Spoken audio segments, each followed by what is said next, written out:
We overbooked ourselves back to back today, so we are on a very tight schedule. I would like to call this meeting to order at 2:37. Good afternoon, and welcome to the podium, John, with our budget priorities. Thank you.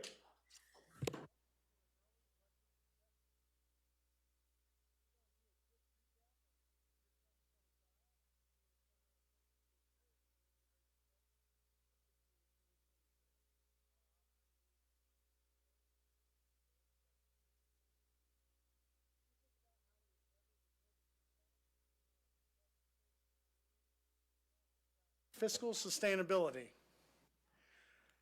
When I say fiscal sustainability, I imagine folks' eyes glazing over. So Heather is going to lead us through an exercise to demonstrate how for nearly every action there is a budgetary reaction. I'm going to turn it over to Heather Parkinson.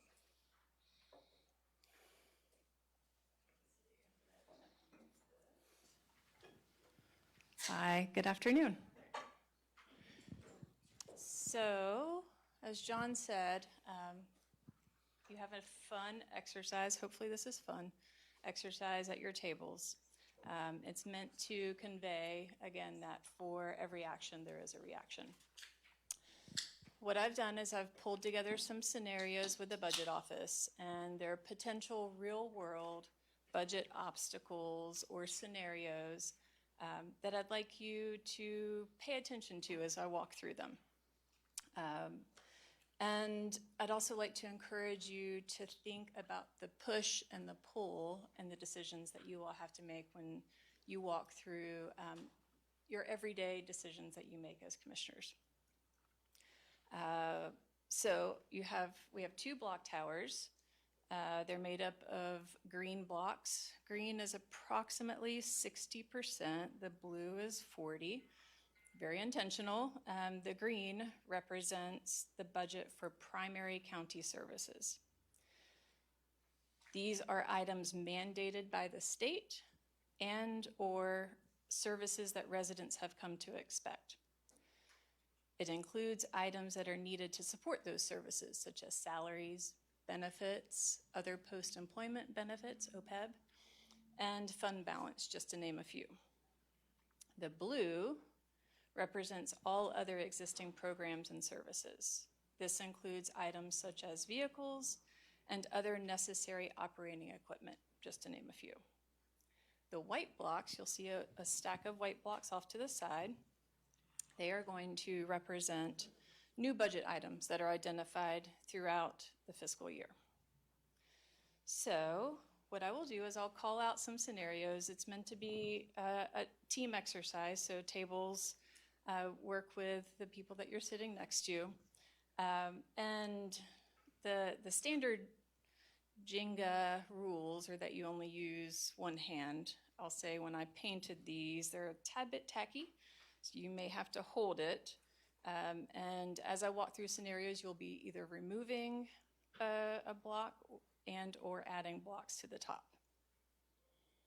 Any questions? Okay. I know it's been a long day, so maybe this is a nice little breather for you. Okay, the first one, a new company is bringing high-paying jobs and looking to move to your area. They want an economic incentive. So what you'll do is you'll add a white block to the top.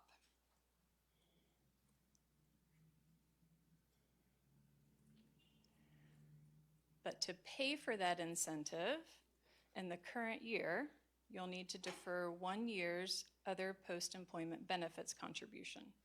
So now you're going to remove a green block.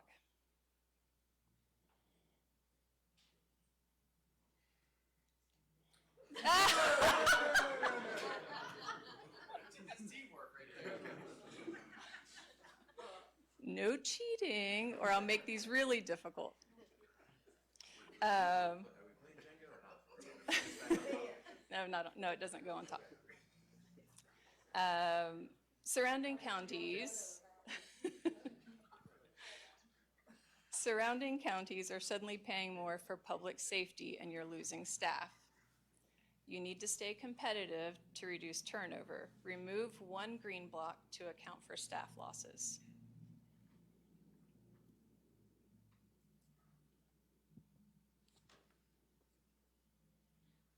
and then add 2 white blocks to cover additional pay and benefit increases.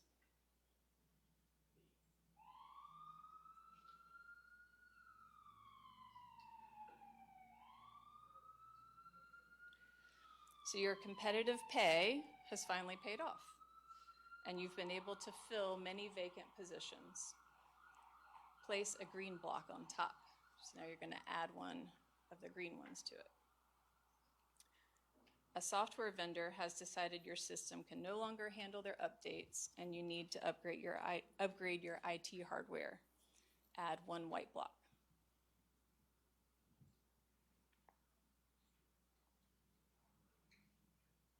But to pay for some of the upgrade, you'll need to defer laptop replacement schedules and cut ties with other software vendors. Remove 1 blue block and a green block, and then you're going to put them on top. So a blue and a green gets pulled out and put on top.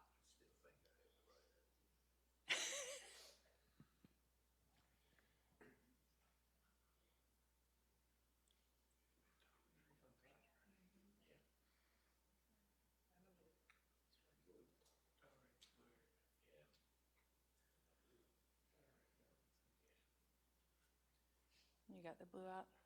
Okay. Great. A county-owned, unoccupied, parked vehicle caught on fire. Insurance will only cover 2/3 of the cost of replacement, and you'll have to supplement it by delaying another vehicle purchase. Remove 1 blue block to account for the vehicle purchase delay.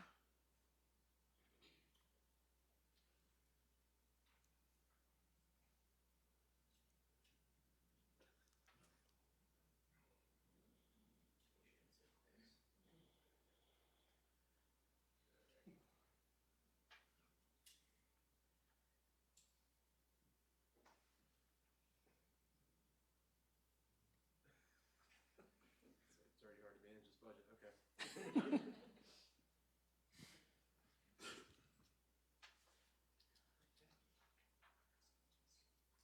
Wait, we just have to remove a blue one?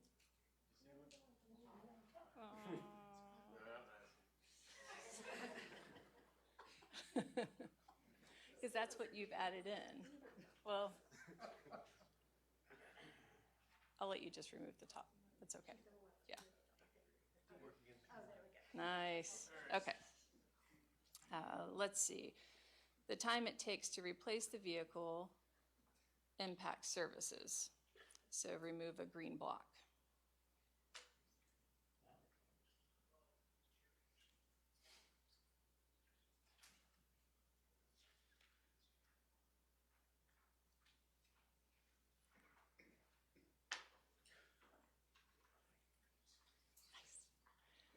New state mandates show you're not appropriately staffed in permits and inspections. Add 1 white block.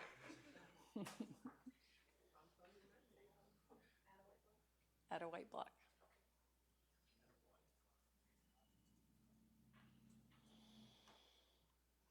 But of course, since it's mid-year and you can't increase taxes, you must instead use your fund balance. Remove 2 green blocks.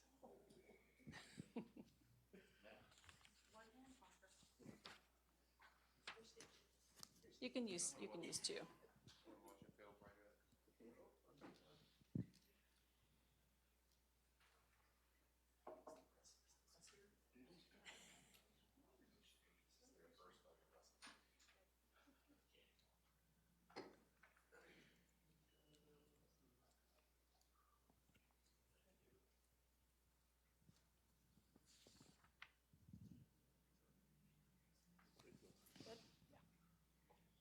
Congratulations, your new community initiative is a hit, but you didn't fund enough to meet that demand, so you need to defund a less successful program. Remove 1 blue block and then put it on top.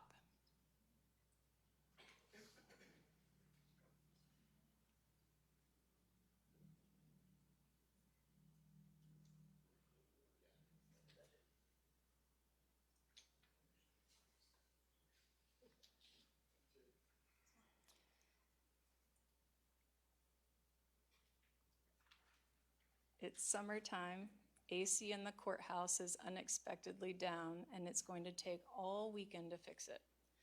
You'll have to stop maintenance elsewhere to cover the cost and pay for overtime.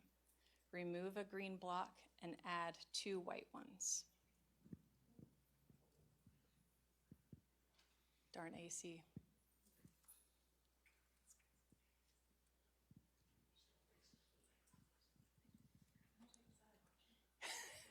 Not fixing it.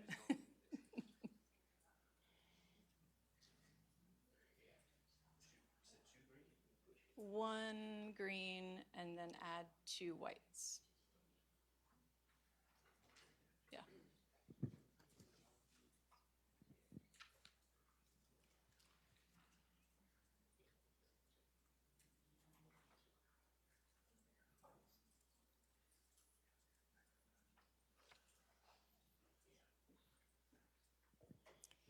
A grant entering its 3rd year must now be fully funded by county dollars for 2 years. Add 2 white blocks. Is that a federal cut? That's an easy one. Yeah. Yeah, 2 white.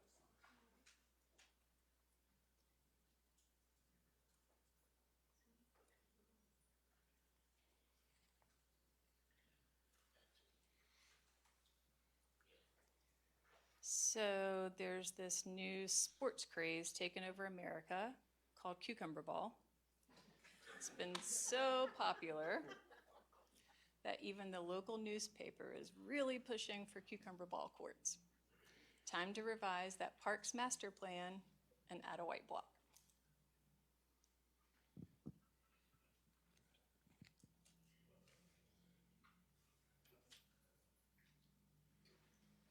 As you probably guessed, the extra work to revise that park master plan requires 2 new positions. Add 2 green blocks. So we're adding on top of what we already budgeted.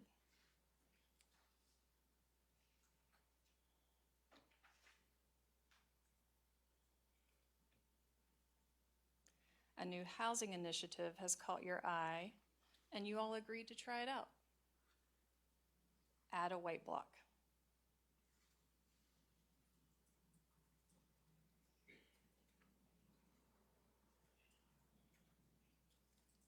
The housing initiative worked, and the residents want some connections to the nearby greenways. Alter the park's master plan again and add another white block.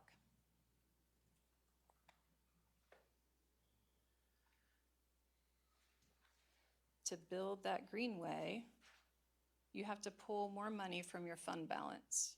Remove 2 green blocks.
I don't think so.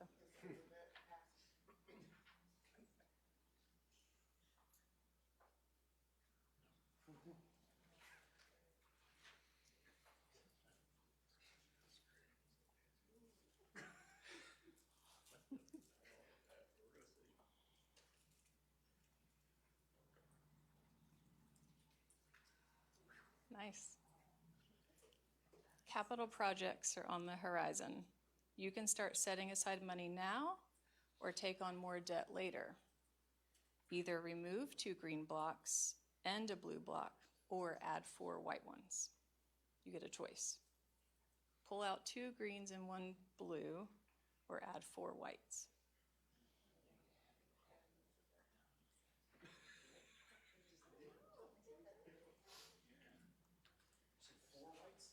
Add 4, yes.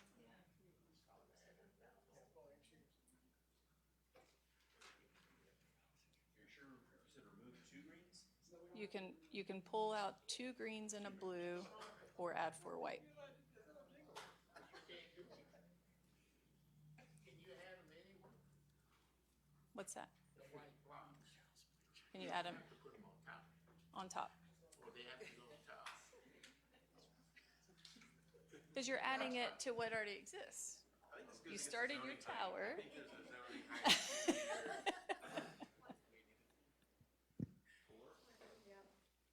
I'm used to banking, we put it in wherever.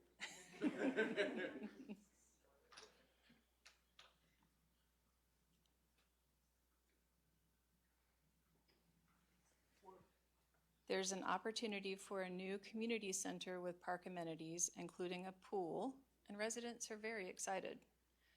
Remove 2 green blocks, since a portion of the funding must come from allocated budget, and then add 3 white ones after you remove 2 greens. How many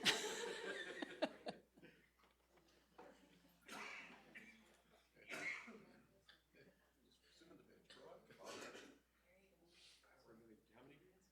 2.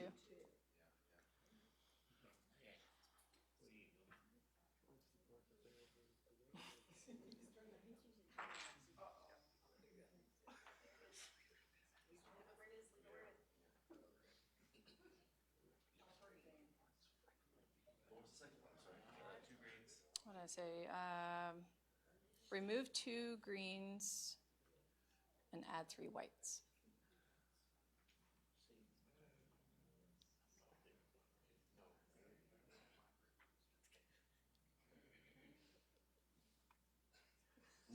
That's 1. You're going to take out 2 and add how many? Add 3 white one on top. They got 1 green out.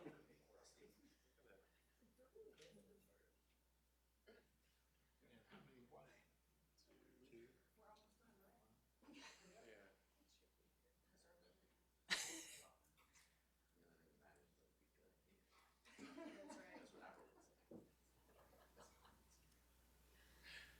I have to get staff's help on this. I think you're doing good. That one was good.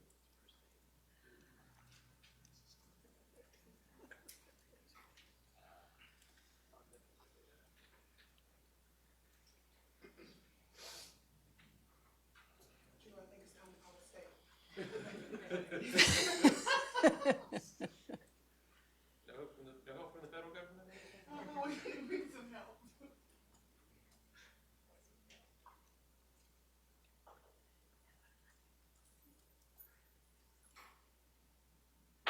Wow. Keep going. New housing developments have extended the community's transportation needs. The federal government will only cover 25%.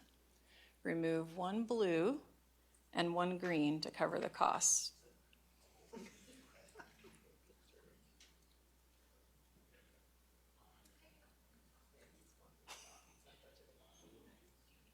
It's pretty nifty over here.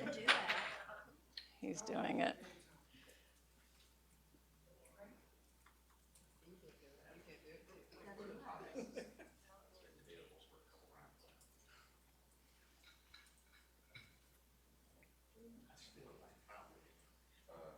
What'd you say, 2 birds? A blue and a green. Green? Green? One blue and one green.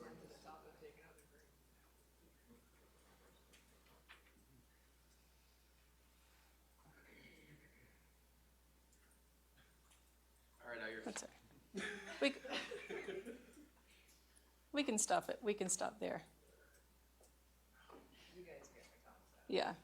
So, curious to know, what factors did you see contributing to instability? take too much from your primary services. Foundation.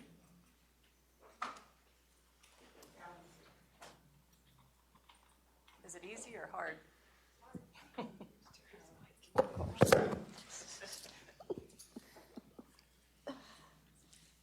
Did anyone notice any real-world parallels between this exercise and the hard work that you have to do in setting the budget and working through the budget? What comes to mind is the having to do things when the timing of it not being when you want to make a decision or do a thing or make a choice when you don't want to. That's right. Any thoughts over here? Well, it's definitely a balancing act, right, with all those decisions that we have to make around the budget. So that is very applicable. And clearly, we try very hard not to have it all come tumbling down.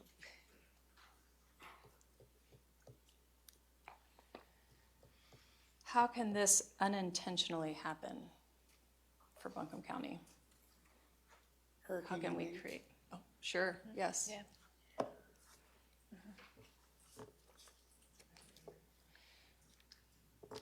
Hurricane Helene, Hurricane Helene, natural disasters. unexpected disasters. And my final question, any thoughts on how we can be strategic and think ahead to ensure the fiscal responsibility of our county towers into the future?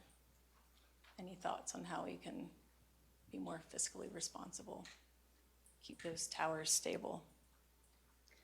I think it's good that actually we're going ahead and starting to talk about the budget now. I mean, clearly we typically start the beginning of the next year, calendar year, basically. So I think having these conversations and having updates and being more aware throughout the year is a good thing. And I think talking about this now, especially after everything we've had to go through over this past budget season, is a wise step. I think this is a great visual. I think Parker was right about who's watching us do this, but I think even for those 7 of us, this is a really good exercise in the visual of just how hard this is and how important it is, as Terry said, to start early. But I think it also helps us as we talk to partners who are asking for funds to be able to better explain that balancing act that we have with that 60% of mandated services right on up the tower. Any other thoughts? What was the question again?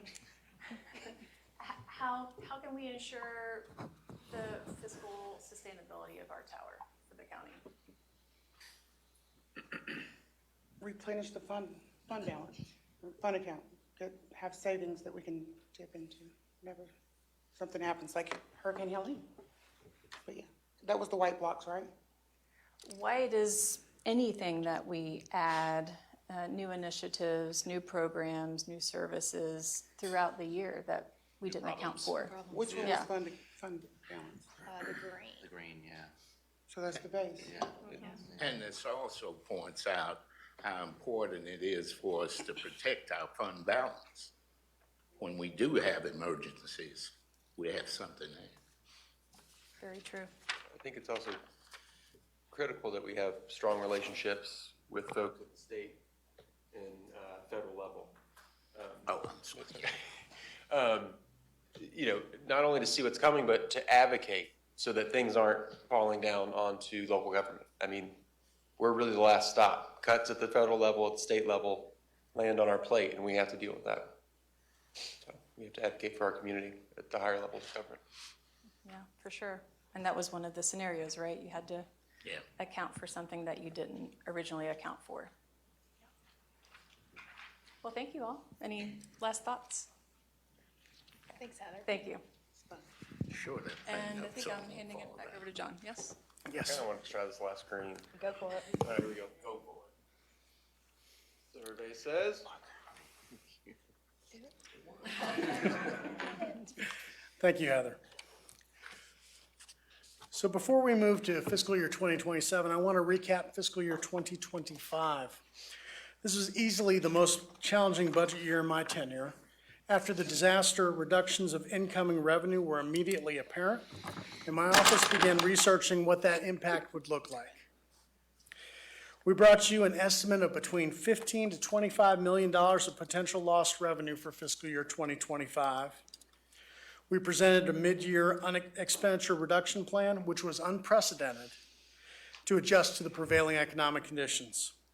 This was unpopular, but this board took forward-thinking action to ensure the fiscal sustainability of this organization and approve that plan. At our second budget work session in the spring, we brought projections with 3 more months of data. At that time, we were projecting expenditures by about $16.6 million under budget and revenues by about $13 million under. We had received some restricted intergovernmental revenue at that time related to the disaster that increased expenditures and revenue. We projected an $11.3 million use of fund balance, leaving us at 13.8% of remaining available fund balance, below our fund balance policy minimum of 15%. As we would need to assign some fund balance to cover Helene expenses, that percentage fell to 10.5%.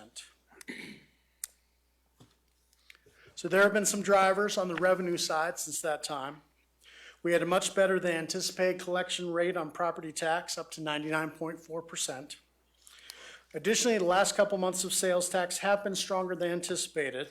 Some of this growth might be attributed to local economic recovery, but some may also be potentially related to national trends of consumer spending in advance of tariffs.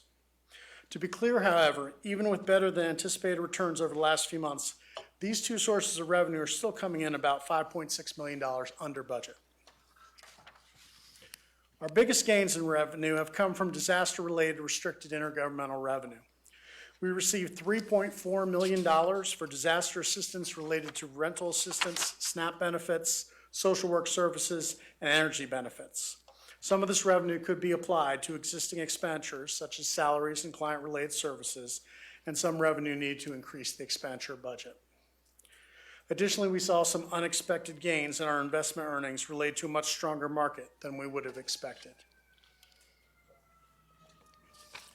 This brings us to our most current year-end projection. As always, our finance director would say that this is unaudited, and there are still a few adjustments being made through August to both expenditures and revenues. For the sake of comparison, this projection omits the last budget amendments made in June for GASB compliance and escrow payments, which added $39 million in budgeted expense and revenue. Expenditures are coming in at $17.3 million under budget, and revenues coming in $8.4 million under budget. This will result in about $5.9 million of use of fund balance, leaving 15.1% of fund balance remaining before we assign any fund balance to Helene-related expenditures. We did receive some additional cash flow loan revenue to apply to those expenses, but with assigning fund balance to those expenses not covered by loan revenues, we're looking at 11.8% remaining. Are there questions about this projection? Say the last part again, around the 11.8% and. So we did receive some of the expenditures that we thought we were going to have to cover in full 3 months ago. We did receive some cash flow loans that offset some of that. Okay. So, but even with the cash flow loans, we're still looking at about 11.8% remaining of fund balance after assigning fund balance to Helene. And then are we getting reimbursements now also on?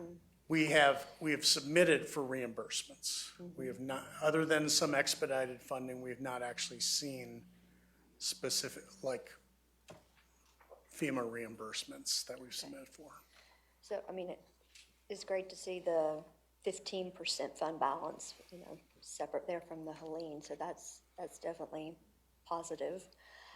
And I'm just curious, though, with I know we had the cash flow loans, or we've had 2 cash flow loans. So what are some of the ideas around that aspect with, when we look at with the Helene cost and everything? Because it seems like y'all were concerned before about the fund balance even with that. I would still be concerned about Yes. fund balance. Yes.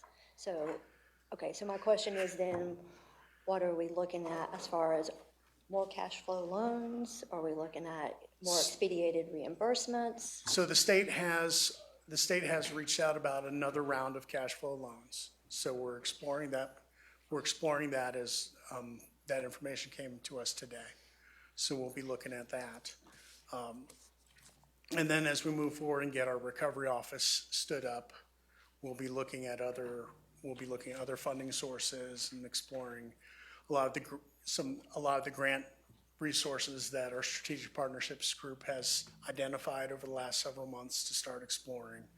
And so we have almost all of our reimbursements submitted in the FEMA portal in various stages. I think there's 12 to 15 stages that each reimbursement goes through before it comes back to us.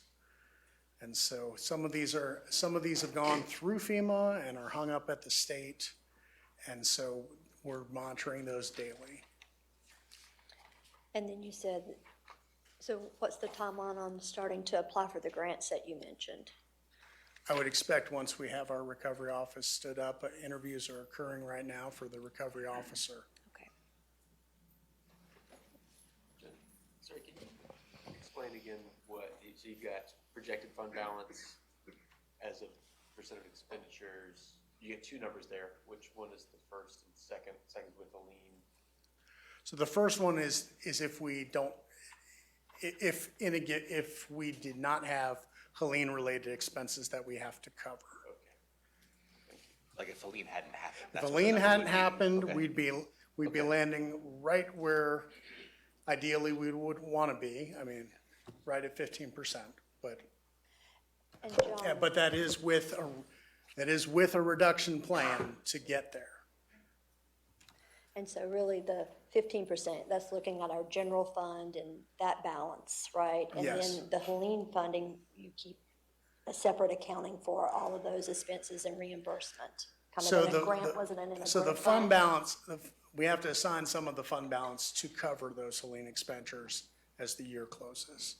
So the available fund balance shrinks because some of that fund balance has been assigned to Helene. And not all of that is going to be reimbursed. We're hopeful that most of it will be reimbursed, and we're exploring other options we're exploring some of our ARPA funding, and we're exploring other options to see what it is that we can utilize for those things that we don't think FEMA will reimburse us for. Can you give examples of what you don't think FEMA will reimburse us for? So commissioners, I'll jump in here real quick. So I'll back up a little bit. On the 15%, that's our normal fund balance, to your point, Terry. But please remember that the pot of money is still the same. So all the cash that we have to run operations, we also have to apply that to Helene. So therefore, when you see the 11.8%, that is using your cash to pay for the bills already.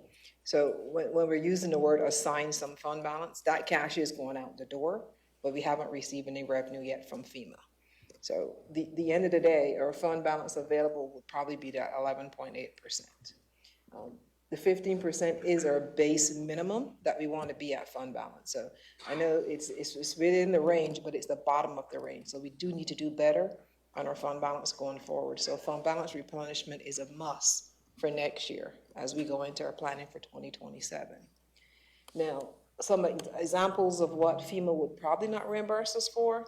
We've talked early on about those community navigators that we released early in our community to help our residents to respond and recover. We know that that was not a FEMA eligible expense, but we needed to do it anyway. So that would be one of the first examples I can give that we probably would not be reimbursed from Helene. So the better question is, that number is not, if Helene had not had happened, the better way to think about that is if all our Helene-related expenditures were paid back, we would be at 15.1. Yes, if they were paid back by June 30, because the measurement date for a fund balance is the end of the fiscal year, right? Well, Avril, what would happen if the state would forgive the interest-free loans? Would that affect our fund balance? That wouldn't affect fund balance now, it would, because we're using that cash Right. to make this 11.8% as opposed to 9 or 10%. But would it help us down the road? It would help us down since the we road, won't have to yes. pay it back? Yes, Correct. because we would have to pay those dollars back Yeah. over several years as it currently stands. If they forgive those loans, that would be helpful. Yeah. Because we will start programming a payment schedule into our budget. The first year is $1, but after that is a percentage of what you received. So even though it sounds good coming in, at some point, if they don't forgive it, we know that we've received 13 million so far. We don't know what the third round would look like, but that 13 million would be paid back. It is 0%, but it still had to be Yeah. counted as debt and a payment schedule in our future budgets. I'm trying to remember my Helene bills in the text. There's been one that passed for loans, and we've gone at that apple twice. Was there not a second bill with a second pot of money that we have Exactly. yet to apply for? Am I understanding that right? Exactly. That is the next 50 million that John just talked about. And the state treasurer said we must make our intentions known by the 15th. And is the treasurer's office doing the same thing they did before, where they kind of publish a list of the quantity of dollars each community is eligible for? I'm not sure. I guess he's gonna wait to see how many people put in that they might want a third round of this and then decide how much is available to give out that way. Okay, he wants us to kind of tell him who's interested. Who's first. interested first, correct. Completely different question, John. You mentioned revenues were down generally 5%, is that what you said? So for property tax and sales tax, those two streams were down $5.6 million Oh, okay. Okay, under budget. okay, I asked because I was curious what the thought of the day on sales taxes, which I know is the hardest to pin down, but are they Well, just and- generally down a little bit year over year? Sales tax is coming up, the last couple months, sales tax has come up almost just where it was a year ago. So a little below, like this, we just got May's returns. Those were just under May a year ago, less than a percentage point. However, what we've seen for May and into June, occupancy tax in June was down 27% from a prior year. So the returns we're seeing are not really not based as much towards tourism as they are on non-tourism related purchases. And nationwide, there is fiscal activity, economic activity around buying in anticipation of potential tariffs coming in and beating those tariffs to the punch before they're passed on to the consumer. I think we're back on our normal trajectory for sales tax, if I'm understanding correctly, but we've not made up the losses from the last quarter of '04. Or to '04, goodness, I'm 20 years out of it. We're on it. 24. We've not made up our losses this year for where we wanted to be, and we're coming up near where we were a year ago. Generally we would see growth year over year. So even for us to come up almost to last year is still below where we would expect Where to would see. it still be? Okay. Thanks, John.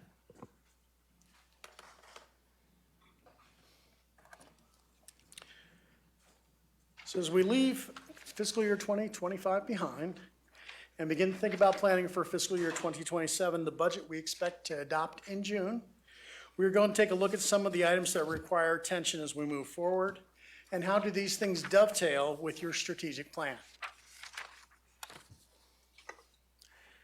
I'm going to start with discussing our service delivery trends. We talked about these trends as we planned for fiscal year 2026. Full-size graphs are at the back of your packet. The business that the county conducts grows year over year, even before increased demand for services post-disaster. Staffing plans will need to accommodate this growth. There are areas we know we are understaffed per state policy or recommendations. With no additional positions added in fiscal year 2026, and only 30 added in fiscal year 2025, there are areas that are understaffed to not only deliver mandated services, but also to realize the goals of the strategic plan. Are these fiscal years, John, or are they calendar years? Those are the best I could do under the circumstances. Some of these measures are different measures for different areas are measured on different divides. So So it's the best we could do to extrapolate and make it comparable data. I did try for fiscal years so that this did not reflect what we had in terms of the storm, because I didn't think that was indicative of what was happening. So this is pre-storm trends.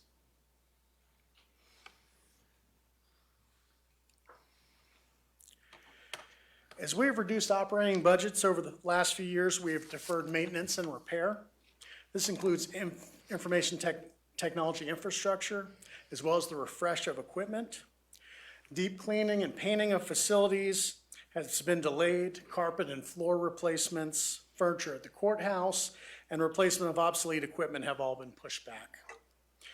We have deferred and delayed capital projects.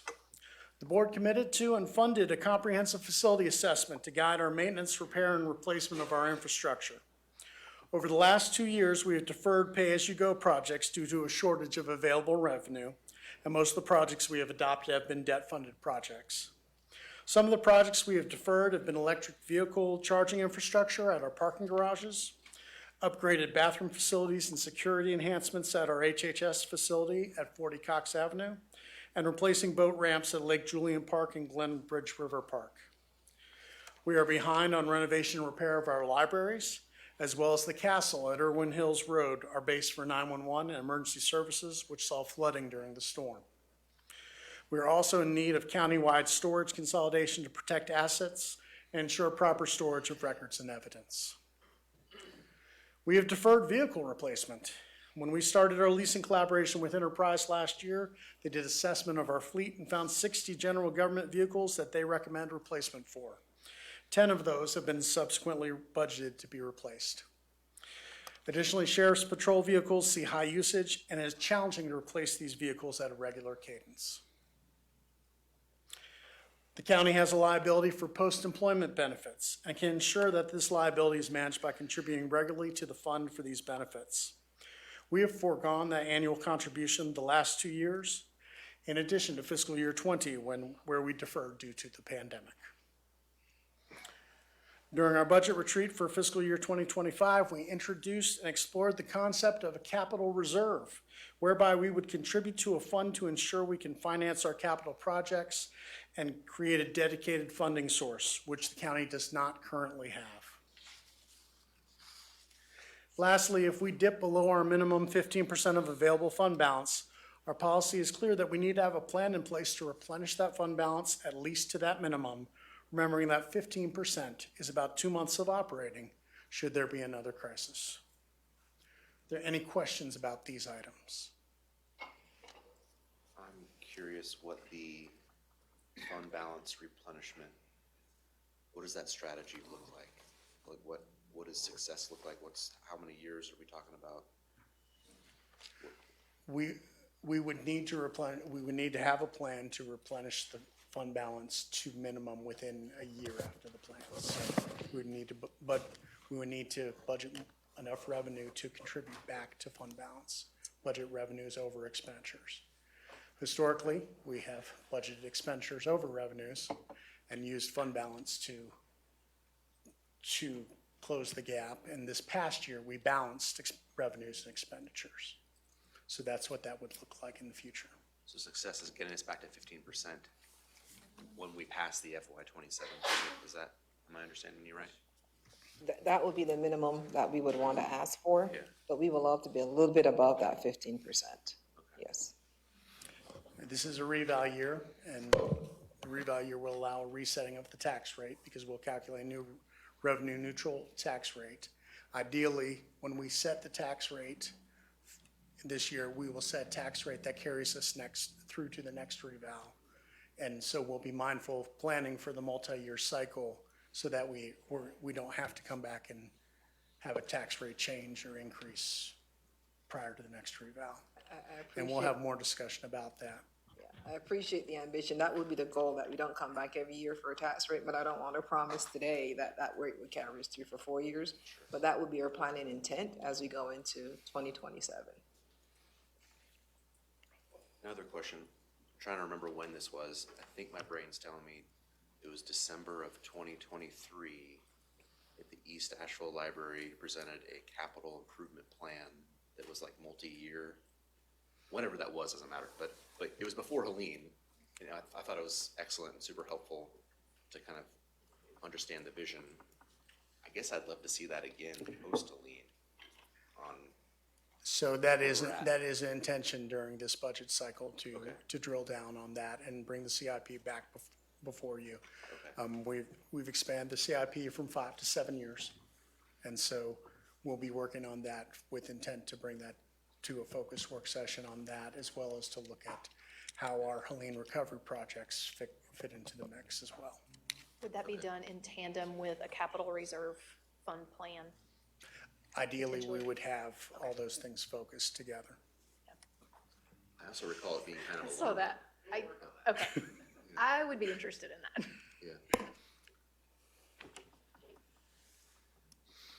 Anything else on this? And I'll say, I see Rachel back there.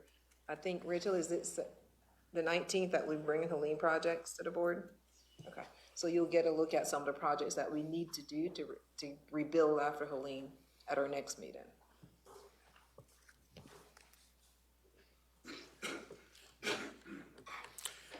Our community investments are discretionary dollars that fund programs to further the goals of the strategic plan. The list of items here are categories that have not been funded either in fiscal year 26 or in some cases fiscal year 25. As you build your strategic plan, community investments may look different than where we have traditionally spent. This is an area I will bring back to you for discussion when we have our first budget retreat this fall. Are there questions about any of these?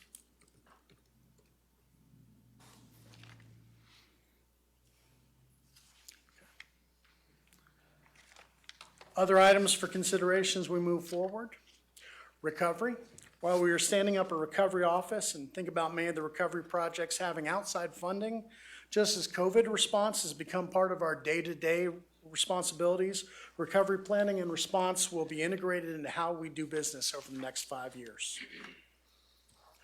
Education remains the largest funded function in our general fund and one that attracts some debate, to put it mildly.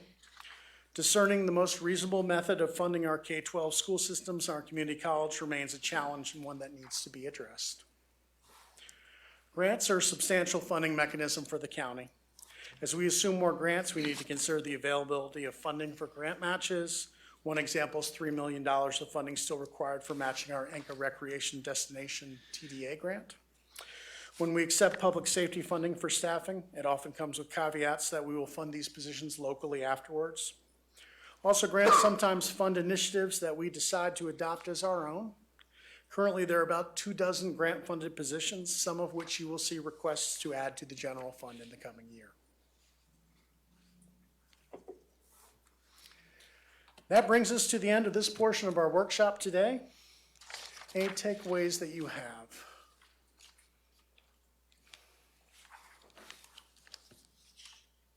Or anything you would like the budget office to consider as we come back to you in November for a budget retreat? I just have a super loaded comment. Just because you brought up education funding and how mildly controversial it is. I'm looking at my colleagues. Whatever we're doing over the last 3 years isn't really working. You know, it's just, I don't know what else to say. Just how we're discussing it with the school boards and when we're having those discussions. Thanks. I think my only profound point is that we should try something different and new in terms of when we start the discussion and how we have it and with whom we have it. So we don't find ourselves in the exact same position that we've kind of roughly found ourselves at the moment in time we find ourselves. Well, And that's a lot easier said than done, don't get me wrong. But. agreed. I mean, we tried. We asked them, what was that, a couple of years ago, to sit down and come up with a 3 to 5 year plan, and they were the ones who weren't ready to do that at that time. So I'm certainly think we should continue to try to work on that. I think Avril can speak to that a little bit. I think, Commissioner Wells, you're correct. When we asked about a longer range plan, they were still trying to do some foundational planning themselves. one being a strategic plan and a facilities plan and a utilization plan. So they're working on those now, and we hope to see that come this fall. So that will help inform longer-term planning. Additionally, one thing I've asked staff to look at is the funding formula. The one that we have been using has been that growth rate, and it has not been sufficient to fund the schools and the requests that they need. So we're gonna take a look back to see if there's any other funding formulas out there that we can look at. We've also asked the schools to think about what funding formulas that they're aware of, that they can bring to the table. We hope to sit down and have that conversation in September with them. And this is at the staff level and just the superintendents for now, with a commissioner and chair and their vice chair. So hopefully we can get some input from them on what that funding formula needs to be, and then we can bring that back broadly for everyone to consider. My hope would be, once we land on a funding formula, that we can have a resolution or some sort of agreement that that's kind of how we would move forward. And that hopefully would take the angst out of what we saw in the last 3 years. The funding formula that we developed, I don't find in our minutes or anywhere where it was actually adopted, and we commit to that. So hopefully we can have some commitment going forward. Okay, well, I'm certainly supportive of all that, and if there's support amongst the board to revisit that multi-year conversation, and those facility studies actually do come to an end, which sometimes they don't, but if they actually do, I think we should, really lean into creating that conversation. And it might fail, but we have to try, right? So. I think that earlier, that dialogue is important, and we've during our joint meetings with school boards have, I think, committed to working more closely together, and I think we should honor that and try and create those opportunities for all of us to come to the table. Some concerns that I have are around, as we just talked about, that cascade of federal state cuts that make it difficult for them to have multi-year budget plans. Yeah. But, there's Title I teachers, and there are programs that have been cut at the federal level. And I think that our schools may want to continue those programs. And so the sooner we have an understanding of what that budget forecast looks like for them, the sooner we can start to think about what our capacity is for additional programs. So we're not scrambling to try and make up for lost ground or cover significant increases that they are going to come and ask for. I think that's where that 3 to 5 year planning and forecasting is going to be really important, because they need to also look at their enrollment growth rates and what that socioeconomic status is looking like within the school districts, because that is contributing to why they're losing federal funding, specifically, as you mentioned, Title I funding. As our demographics change, in Buncombe County, it's also changing the income demographics. So it is impacting that federal funding. So if they can start to look at what those trends look like for enrollment as part of that, I think that will also be helpful. I think that we should start the conversations earlier. And that's what's happening. Yep. As a new commissioner on board, I feel like I was on a fast track. All in agreement. And I think with the conversations, we've got to be open and honest. One of the things we've got to realize, folks, and I can tell you from 8 years on the school board, that the model we're looking at today, I'm afraid it's not working. And it's a lot deeper than just funding that we're going to have to look at. And nobody wants to do it. But it's not fair to our kids and to our community that we don't have the backbone, and this is school boards, commissioners, and all of us, to have the open and honest conversations and to do what needs to be done going forward. Because if we don't, we're headed for a cliff, and who's going to be affected is the kids in our community. And that's what really bothers me, is when we look ahead. And we will continue to have these conversations on funding. But at the end of the day, when we have different groups complaining about we can't leave them out, or we can't leave this one out, or whatever, it's still affecting the bottom line. And that's the students. And that's who we've got to think about. And it's important that we plan for this. So that we don't get in a position that we actually fall off the cliff. I feel that all we're doing is kicking the can down the road and not dealing with what we need to be dealing with. Well, I think today is a great start. That's a great segue, thank you, Commissioner Whitesides, into the work that is ahead of us, particularly as we move into November, as we move into our next segment of our meeting with strategic planning and working our strategic plan in tandem with our budget planning this fall, I think is going to be a key to our success, and not losing sight of those priority funding items that are ahead of us and the services that we're required to provide, and not losing sight too that we have no choice but to work on replenishing our fund balance. So we do have a lot of work ahead of us, but I think we're headed in the right direction by starting today. So thank you, John. Do we have any scheduled work meetings with school boards?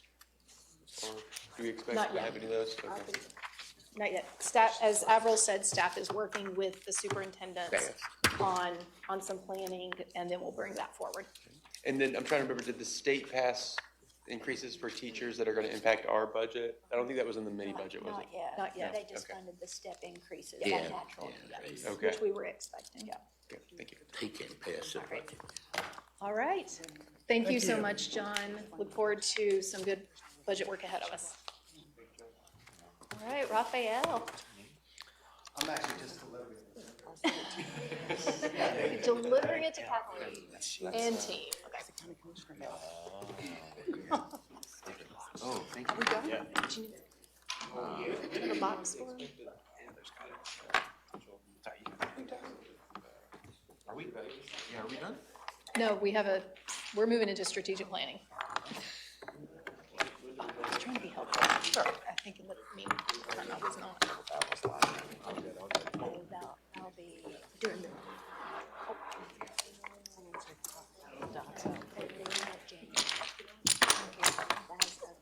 Thanks for your help.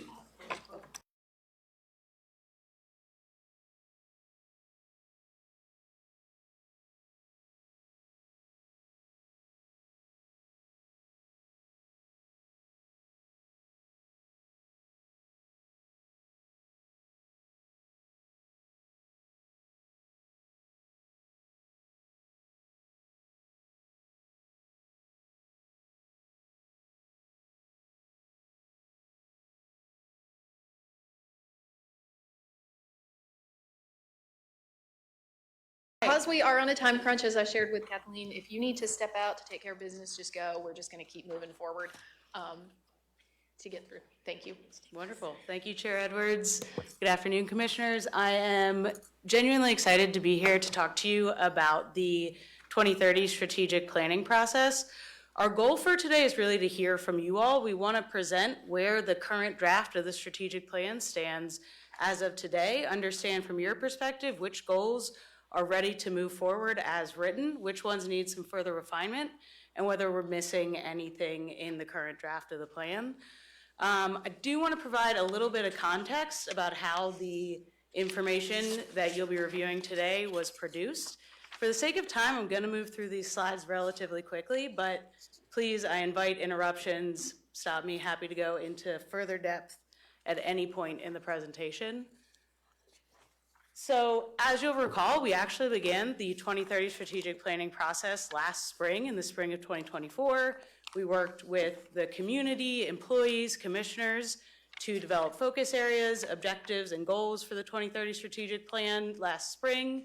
Through the summer and fall, we were developing focus area meetings with staff and internal subject matter experts to really draft the plan based on the board's feedback. We had a retreat with the board commissioners to finalize goals and targets.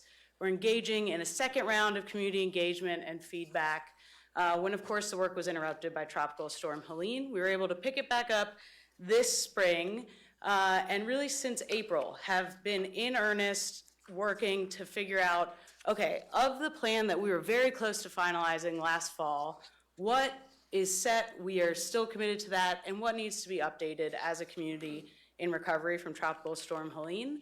In May, we engaged in community engagement, gathering feedback through the Envision Buncombe survey. In June, we worked with our internal subject matter experts to review what do we know to be true in a post-Helene world, really update our the goal content, in some cases the targets. And in July and August, we've been bringing that work to you. We shared a survey last month, and today we are here, as I said, to get your input and finalize those goals and targets. The intention from today is to hear your voice, hear your feedback, bring that back to our subject matter experts, many of whom are here today, the folks who have been writing the content you'll be seeing, so that they can hear your feedback. They're here to answer any subject-specific questions you may have, so that we can do the work of refining that goal to bring you, the plan, to bring you a final draft in September for review with the intention of bringing it for you to vote to adopt in October. But again, in order to make sure that you can have an informed conversation today, I want to give you some context about that work from April through now that has taken place. You've actually seen this slide before in June when we brought the Envision Buncombe survey results in reference to the Helene Recovery Plan. It was a joint community engagement process. We had over 28 in-person events in 13 zip codes across the county and received over 2,600 survey responses total. You do have the full Envision Buncombe report in front of you. We'll go over your packet in depth in just a moment. But we made sure to analyze those survey results specifically through the lens of the strategic plan.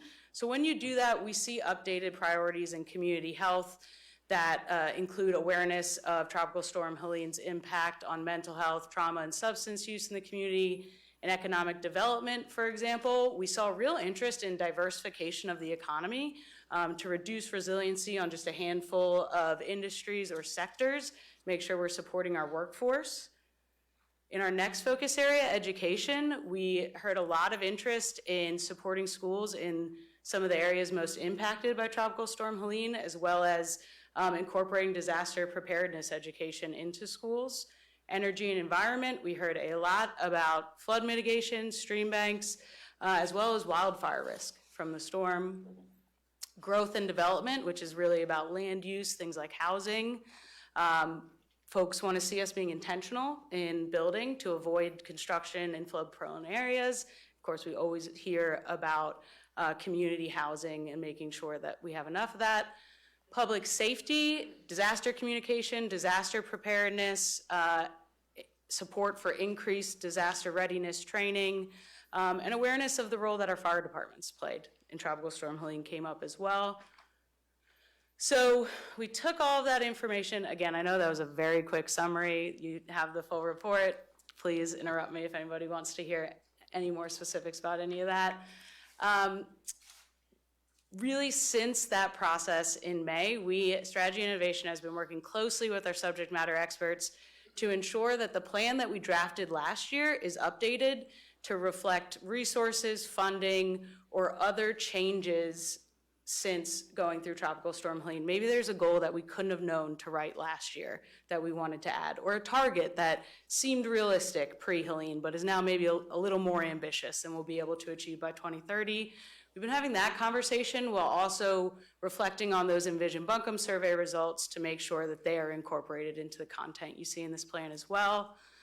Another emphasis, and we'll talk about this throughout the day, but really hope that you all hear that some of the criteria for the strategic plan is that any goal that we have in this plan must have a confirmed data source so we can measure it on day one.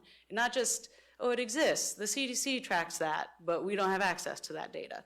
Something that we can track starting day one and that we understand why the target is set where it is. In doing that, we also emphasized updating objectives to focus on hazard mitigation and disaster preparedness within the public safety focus area, while closely coordinating with the recovery coordinators for Tropical Storm Helene that have been organizing the development of our Helene Recovery Plan to ensure that the strategic plan and the Helene Recovery Plan are closely aligned. So to speak a little bit on what that alignment looks like, you can see that the strategic plan is the North Star for all county operations, everything that the county does. while the Helene Recovery Plan is a roadmap focused specifically on the impacts of Tropical Storm Helene, slightly more narrow scope in that way. The strategic plan is guided by the county's mission, vision, and values, while the Helene Recovery Plan is guided by the strategic plan and the work therein. So the strategic plan is a visionary document that conveys objectives and goals, while the Helene Recovery Plan is a much more tactical document outlining activities and deliverables for specific recovery projects that will align to the objectives you see in the strategic plan today. So just to provide a little bit of a visual example of what that alignment looks like, here we have a objective within the growth and development focus area for the strategic plan on the left side. And on the right side, you can see a hypothetical project from the Helene Recovery Plan aimed at building affordable housing to address the loss of housing stock that occurred during Helene. So you can see that that project will support the objective in the strategic plan of encouraging a diversity of housing, I should say. I want to be really clear. Today, we are going to be focused on the left side of this slide. We will be talking about the objectives, goals, and targets for the strategic plan. At your next briefing on August 19th, we'll be bringing a review of our draft Helene recovery projects. So those really tactical activities to work towards addressing the impacts of Helene. We'll be going over them in much greater depth next time we're together, but wanted to make sure that you can see that there is an intention to ensure that the objectives that we'll discuss today are closely aligned and support the projects in the recovery plan that we'll go into more specifics on the 19th. So with that said, in just a moment, I'm going to turn it over to my colleague, Burnett Walls, who's going to engage you all in an activity to get that feedback I referenced at the top. Fundamentally, though, wanted to just provide a little bit of a refresher on the structure of the plan as we head into that discussion, which is to remind you that we have 7 focus areas in the strategic plan. 6 of them are community-facing that we'll be talking about today. There is 1 foundational focus area outlining goals and objectives to ensure that the county focus internally on the county as an employer and service provider. That focus area is in the draft plan document that you've received today, but again, for the facilitation, we'll be focused on our 6 focus areas. Within each of those focus areas, we have set a structure to have 2 to 3 objectives and 2 to 5 goals by which we will measure progress towards that objective within each focus area. So as I get ready to turn it over to Burnett to go into our first focus area, I'll just give you an example of that. So here we have our growth and development focus area. We've got 2 objectives in gray and 3 SMART goals, as I said, measurable with an established data source underneath each. We will be putting up the draft focus areas on the slides for anyone following online throughout the day, but for you all, we have paper copies that we're going to ask you to interact with. So with that, I will turn it over to Burnett to get our activity started.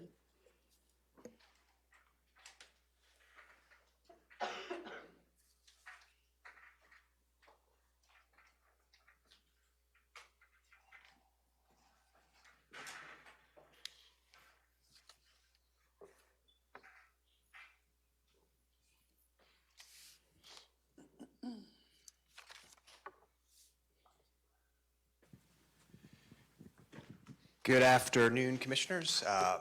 For those of you that don't know me, my name is Burnett Walls, and I am a member of the Strategy and Innovation team. You guys have a packet in front of you with some materials in them. Kathleen touched base on the 2025 plan, which is this right here.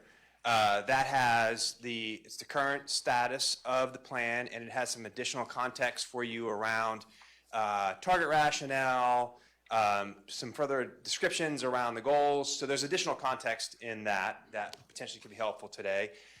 You also have a copy of the 2024 plan, so where we left off last year. In addition to that, there is a document that summarizes the changes between the two plans. So there were some puts and takes in terms of the goals, and there are a few objectives that changed a little bit. So there's a reconciliation document in there that'll walk you through the changes. You also have a copy of the presentation that's up right now, and the Envision Buncombe survey is also in your list of documents as well too.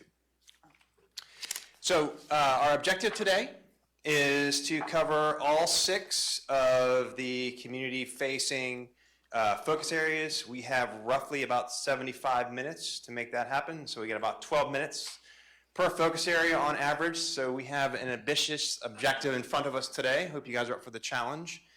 The process. So the way we're going to work through this is that you'll each have a little packet of dots here. And we had initially thought that we would use green and yellow, green indicating the goals that you all are comfortable with and feel comfortable moving forward with, yellow indicating the ones that you'd like to discuss further.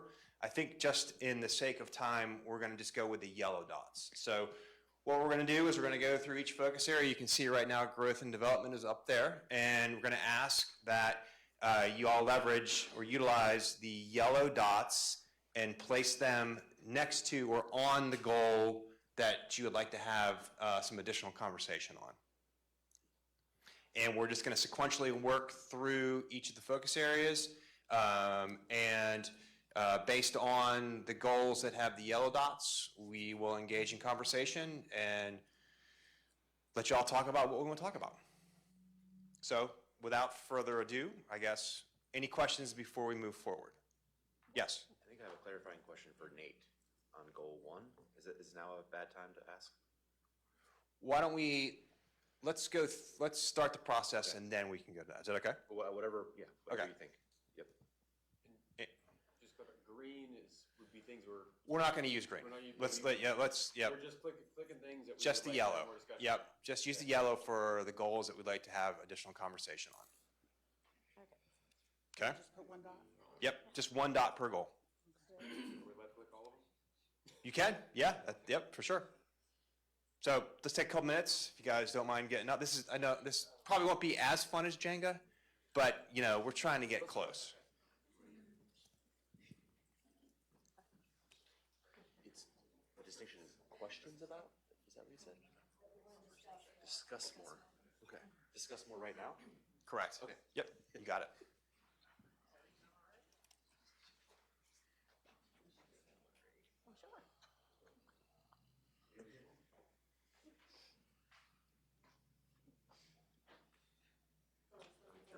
How many of these am I supposed to use right now? Just use put one as per many goal. as you want, So just if you want to you discuss shouldn't- it. Objective or goal? Yeah, per goal. Okay. Just the goals. Okay. Yep. Put them on the goal, somewhere near the goal. 12 minutes. What's the idea that we wouldn't have to That's not discuss gonna them all? It's up to you guys. I think we've already hit on it. That's all right. Very optimistic of you all.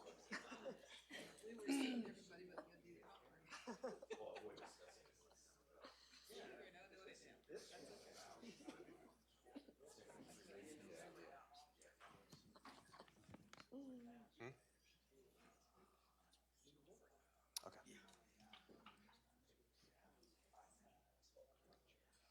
Good catch.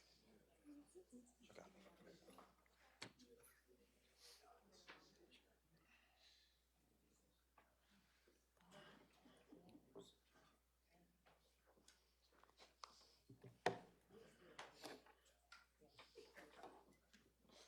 Yeah. All right. Thank you all. All right, let's slide. I'm going to slide this back just a little bit. All right, so everybody is okay to move forward on goal 3. There's no dots?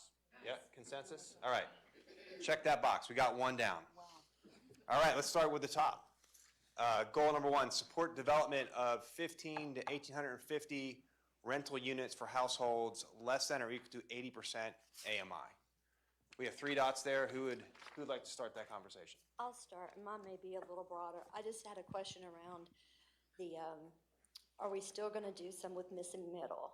Because I attended I guess it was Friday, the Urban Land Institute presented to the city of Asheville. They had done that report, and this also came up in that conversation. And they were talking about one of the areas that we're missing here is that kind of that 5 to 9 units, that size of development. So it's a question, I know that previously we had something in there on that, and that got taken out for this. And so I just wanted to kind of throw that out there and hear your thoughts, and maybe that still fits in here somewhere, and if so, that's great. But I just wanted to put it out there. I'm going to defer to our housing subject matter expert here. And Terry, while Nate's coming up, one of the reasons that we pulled back from specifically missing middle was when the bonds passed, we could not use bond funds for missing middle housing. It had to be for below 80% AMI, was my understanding with that. I see Sybil shaking her head as well. So I'm sure Nate can speak to that, but that was a big piece of movement around that goal. Yeah, so I'm gonna take the funding, I'm gonna set that aside. separately, but, to our point here, tonight on your agenda, we're gonna reach a milestone, and that is we're gonna end single-family zoning in Buncombe County if you all pass it. This is something that a lot of communities, including the city of Asheville, have not done. So that's a major step. Secondly, one of the things that's on the board in front of you speaks to that growth, equity, and conservation map, the future land use map. And the idea is to concentrate development and density in areas where it's appropriate, where we have water and sewer. I will say that a lot of our zoning districts are mixed use in nature, but we plan to take that a step forward. And that's already something that we plan to do. And we know that a lot of projects go before the Board of Adjustment. But I think it's appropriate, and what we plan to do is bring forward some text amendments that give staff, empower staff with certain standards to approve more smaller developments. And that's where we're going with missing middle. And that's basically adopting some performance standards that are very clear and not subjective. So that would be my answer to your question. Okay, that's helpful. I'm good with that. Anybody else have any thoughts or comments around that first goal? I also believe Commissioner Edwards is right when she made, Chair Edwards, when she made the point that 80%, missing middle is usually that 80 to 120, and our mandate as a county can only fund the 80 and below. Yeah, and I think maybe I was thinking about missing middle kind of in a different way, rather large apartments versus like 5 to 9 units, so specifically, which relates to what Nate was talking about. Yeah. Anybody else? Good to move on? Yeah, my question was about goal 1 of objective 2, Okay. but you're going in order. Yeah, I'm just going off. Yeah, I'm gonna wait. We'll get there. Promise. Okay, goal 2, support development of 600 ownership units for households at less than or equal to 80% AMI. So I'll speak up. I put a dot on this one because we just looked at our ownership unit numbers at the Affordable Housing Subcommittee. We currently have 60 ownership units below 80% AMI completed. Looks like a commitment remaining of 64. And this was towards a goal of 400. So I'm curious, why did we say 600 units for ownership when we're not close to the original affordable housing goal of 400? You got that, Matt? You have that? I think we just added the pieces, right? I just don't remember, thank you. So there's been discussion of different numbers. Today at the Affordable Housing Subcommittee, we did talk about this is one of the hardest goals to deliver on because it's a very narrow and niche activity. It requires a lot of substantial subsidy. There are projects that are, the county is pursuing, like the Ferry Road project that's going to have single-family developments, but we really rely in our community on a single partner that's been delivering single-family housing, and that's Habitat, and they have a capacity constraint as well. I think 600 is an ambitious goal. The original goal for 2030 was 400. And so I think the number has floated in between those two in the resetting for the strategic planning effort here. How many do we expect to come online when Cox Avenue is completed? So Cox won't have any ownership unit. So Right. Ferry Road is Thank the you. one project that will have some ownership component. Thank you. So I have a question.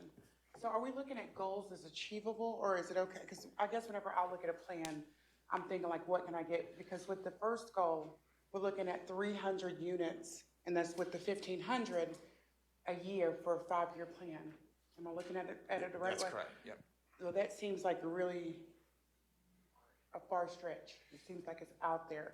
So are we looking at plans for the strategic plan that are achievable, or are we shooting for the moon? No, so absolutely. So these are all, as Kathleen indicated, they're SMART goals, right? And the A in a SMART goal acronym means achievable. So subject matter experts, when they were working on development of the goals, that was one of the criteria that was under consideration, making sure that they were achievable. Now, I don't want to speak carte blanchely, but there are some that are a stretch in here, absolutely. But I think, speaking for the subject matter experts, you all feel comfortable with the targets that have been presented here in terms of actually being achievable. So can you tell me a year that we built 300 affordable rental units for households with 80% AMI or less? Nate? Matt, okay. So the goal of the 1,500 to 1,850 units was actually set back in 2022. So we had a longer delivery time, and that was the goal to get to by 2030. So it's aligning those two activities. A single project can deliver between 120 and 200 units. We are recognizing that that's a stretch, but with the county-initiated projects like Cox Avenue and Ferry Road, in addition to what the market's bringing, we think that we can achieve the rest of that balance. We're sitting around 700 units at this point, so we've got 800 to go over the next 4 years. And I say that we really have to be in those projects pretty early because it's a 3-year construction, like build window. So we recognize that by 2027, we really have to know what those projects are, and then we'll be able to say with relative certainty whether we're going to hit that goal. Okay. Wondering. Thank you. Sure. So much. Absolutely. Anybody have any other thoughts or comments or questions around goal number 2? Okay. All right. We're going to jump down to objective number 2. Sorry, I just want to say, I think the one thing to consider is the need. I mean, the need is so much greater, and that's just important for us to keep in the back of our mind that this is just, we're putting a chip into breaking off the bigger piece, but the need is much greater than that. So, thank you. Thanks. Okay, objective 2, goal number 1. Commissioner Sloan. I just wanted to clarify, I feel like I asked you this question long ago, but a hurricane wiped most of my memory, so. I know the feel. Yeah. So 70% of new county residential developments. So is that inclusive of the incorporated areas or exclusive of the incorporated? No, this would be for us an unincorporated Buncombe. So of whatever housing is to occur, whether we like it or not, within the unincorporated areas of Buncombe County, 70% of it shall be within those areas identified in the GEC map. This is our commitment Okay. to place housing where it's appropriate and concentrate your density. So if we want to, basically think about it this way. We want to preserve our farmland, steep slopes, protected ridges, floodplains. We have to make a commitment to put growth where it's appropriate. And that's what that goal speaks to, exactly. Okay. And the growth, equity, and conservation map, the future land use map, if you will, is predicated on the fact of water and sewer, and that's why you see the concentration of the zoning district specifically around the municipalities. And we know where these areas are going to occur. We know that we're seeing a lot of growth in the former ETJ of Weaverville, around City of Asheville. More development going east and potentially going west if say, the Candler Extension sewer ever comes about, those sorts of things. So we know where the areas are where that growth is going to occur. Nate, can you speak a little bit to some of the challenges that push back on that goal are and kind of what some of our carrots and sticks are that your team uses to help try and get us to this goal? Sure. The challenges come out every time we have a public hearing.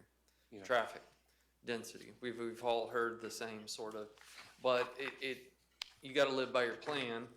And essentially, I think that, we work with our partners, DOT, to make those improvements, to do the things that we need to do, work with MSD and our water providers. But at the end of the day, I think it's appropriate if we want to also do the things to preserve and conserve our areas of the county that are more environmentally sensitive and not appropriate for development. Yes, so, I mean, we don't have the ability to tell people, for the most part, what to do.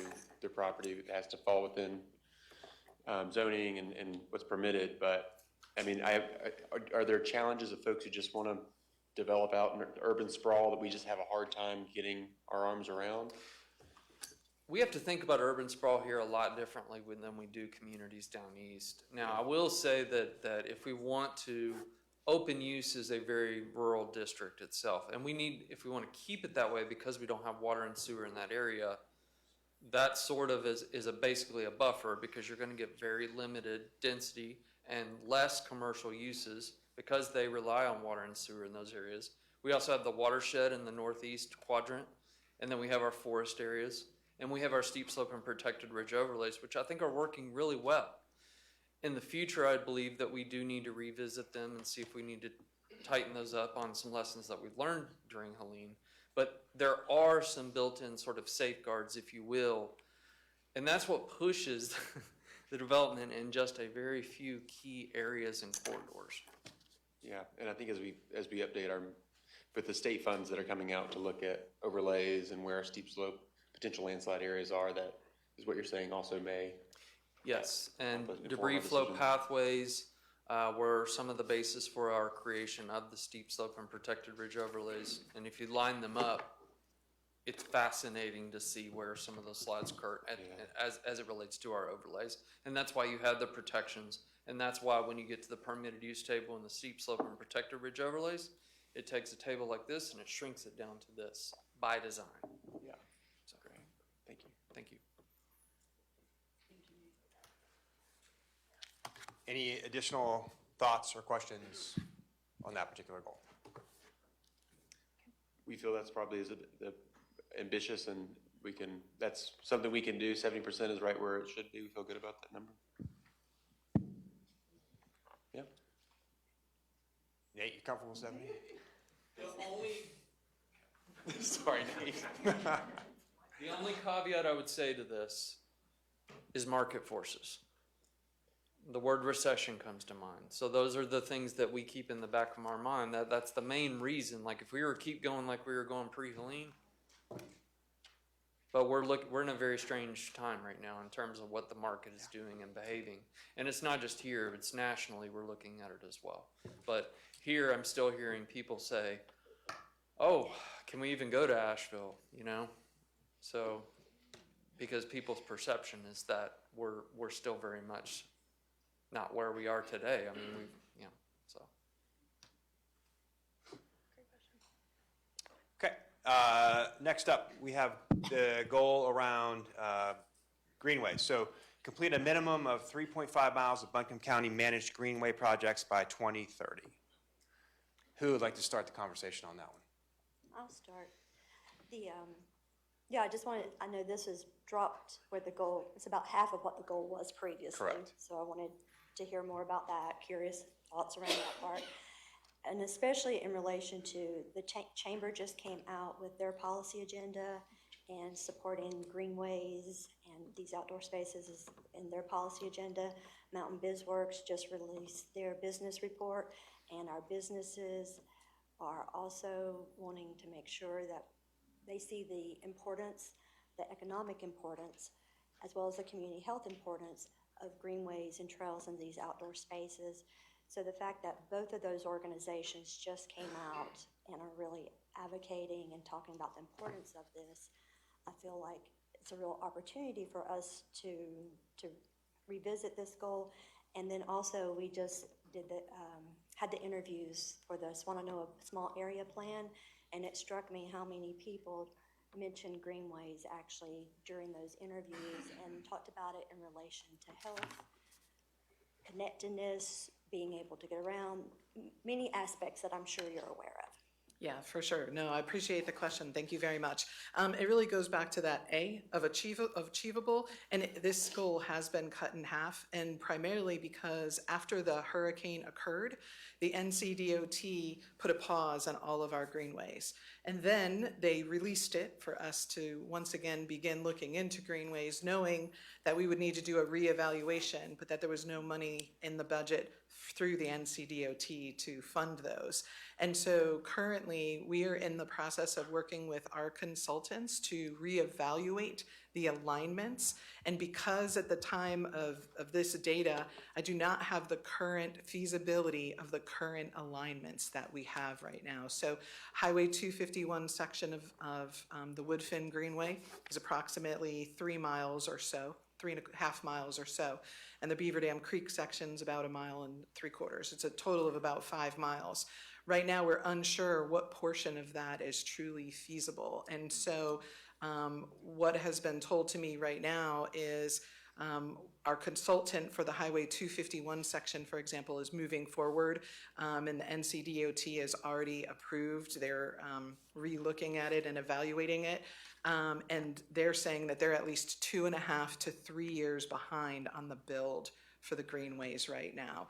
So we were supposed to break ground in 2025 on the Woodfin Greenway, and he's anticipating now that we won't break ground until potentially 2027 or 2028, depending upon their evaluation. And so really these numbers are representative of the fact that a great deal of land has been lost along our rivers and our streams where the majority of these greenways were being built.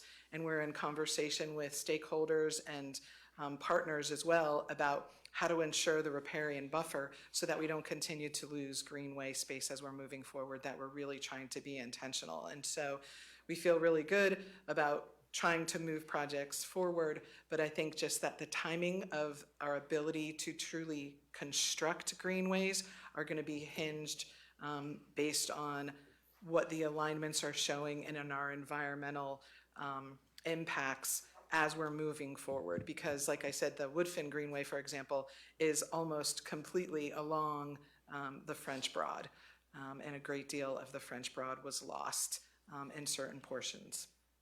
Do we have greenways that need repair, and should this goal incorporate that work so you're getting credit for the repairs that are going to be happening? Right. So the county itself, so county as an organization, we actually only have about 1/2 mile of greenway that the Buncombe County oversees, and that would be Hominy Greenway.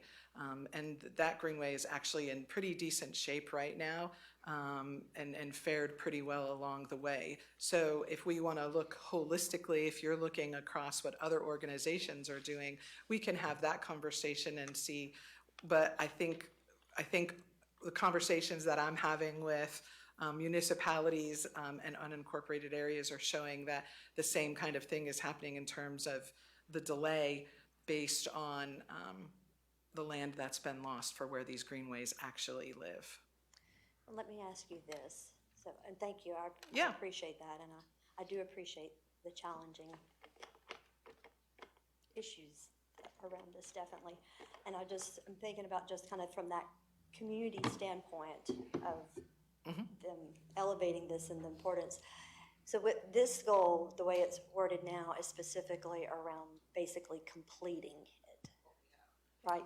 Yes, completing what the county has. Right. And so I guess, and maybe that is the best way to go. I'm just going to throw the question out there, though. Is there, to kind of show that commitment to it, to the community, since this is being elevated by so many, is there, what would you think of a goal around like the initiation of it? Because we know greenways take a long time to complete, right? And so I get why you're saying the 3.5 for completing, and I'm just wondering, like, is there the potential to explore, and you don't have to have an answer back today, but is there potential to explore looking at it in a, more that initiation of it, or in some other kind of way that really shows that commitment to it for the community, and to be able to work with community partners who are willing to work on these efforts? I'm gonna jump in and start, and then you can clean it up for me. But yes, before we walk away from the commitments that we made is why we went with this goal. We want to make sure we do what Allison said, fully evaluate to see if these are viable projects. The one that comes to mind for me has always been the Anchor Heritage Trail we've been working on for several years. We want to make sure that these are good, viable projects still. And if not, we still want to complete at least 3.5. It might not be those that are already on the books, but we can probably look at more. But first and foremost, we want to look at the ones we've committed to as an organization and see, then bring that back to you guys and said, okay, these are not going to move forward in this 5-year time, but here's some other opportunities that we can probably still get some greenways done. So that would be what we were trying to do. Like, we know that Deep Review is coming, maybe there's some trails and greenways in Deep Review. But before we go there, we really wanted to look at the ones that were on the books, committed, and answer the question, are they viable? Can we move someplace else, or can we get these ones finished? Oh, I fully support Right. working on the ones we've made the commitment to. I was just thinking about, over that time, is there a potential to kind of look at it in a broader scope with future projects? Because clearly this Wananoa area is an area that many are focused on and pointing to as well, with potential in that area related to the Fonta Flora. That keeps coming up as a potential. And so I just wanted to see what thoughts are around that as well. Yeah, and it's worth noting, Swannanoa just received money for a feasibility study. A feasibility study could take anywhere from 12 to 18 months, and that's just for the study. And so there's a great deal. As you said, the building of greenways is a multi-year process, and so I think the county is showing that we're committed to the projects that we have, and we're committed to moving these forward. And then if there are areas where there's certain places that can no longer be built based on the topography or what has happened, looking for other opportunities within the county to be able to support that we can get completed. And just one final thought, 'cause something you Yeah. said made me think of it. And I think with the Swannanoa area specifically, I think of it in relation to flood mitigation and everything, especially with the acquisitions that we're doing with the hazard mitigation. So there's a lot of potential for, safety for the community with this and what we do. So beyond the health and recreation and all that, but also for public safety with it as well. 100%. I couldn't agree more. Great conversation. Anybody have any other thoughts or comments around that particular goal? Okay, great. Then the last one in the growth and development focus area is goal 3, and that is to join the FEMA community rating system by 2030. We've got 3 dots. Who would like to start that conversation? We're good. All right. Hey, we have some stray dots, but okay. We're being too differential to each other. Awesome. Fantastic. All right. So that. I know, sorry. Commissioner Whiteside. Yeah, I'll start it. What's the advantage of joining the community, the FEMA community rating system? Flood insurance discounts to policyholders. So that in and of itself is one of the strongest. Second is it also builds in higher standards. So you're building in a safety component as well. So the more higher standards we adopt, the more of a discount we can get. Remember, we talked about a phased approach towards this, so we're already slowly working our way towards this program, and this was in the comp plan. So it's something we're already committed to. And we had the Envision Buncombe survey come back. One of the top responses was resiliency and protecting ourselves and protecting our residents from future flooding. So this protects infrastructure, it saves lives. My question would be, I know in our budget this year, we did, the only position that we reclassified or added, depending what verbiage you want to use, was for this, to participate in this. And so I'm curious, is 2030 the soonest we can join that program? Because I would like to get some of these, start to move and institute some of these pieces that are part of the CRS. And that's the beauty of the staggered approach that I put forward to you, is that the things that we're going to commit to change now will speak to our membership into the community rating system. We may be able to get there a little sooner than that, but I think we should probably keep at this date at this juncture. I think Because the sooner we put those in, the sooner folks aren't grandfathered in and we're thinking ahead, so. Well, the good news is that the things that we're gonna go ahead and put into the code become codified already and you have to follow them. And then eventually, once we get into the community rating system, we're gonna go at the lower rung first, and then we can work our way up. And we can do that at any time. Once you're in, and then we can work to achieve a higher class. Commissioners, I hear your question. We probably need to look at that, because joining versus moving a way up could be two different things. I hear what you're saying, because, yeah, we didn't take a look at the word. We can break that into two pieces as well, to your point, so. Yeah. Yep. Thank you for that. Okay. Thank you. Yeah, eager to get started. Thank you. Excellent. Okay.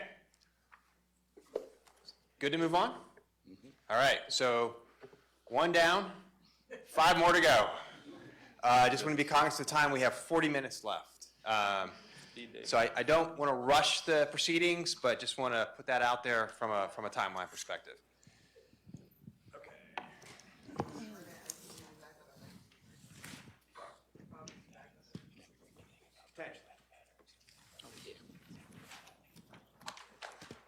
All right, so I'm going to ask you all to stand up, jump around for a second. And once again, yellow dots, we're moving on to education. So go ahead and just put your dots on the goals that you'd like to have some additional conversation on.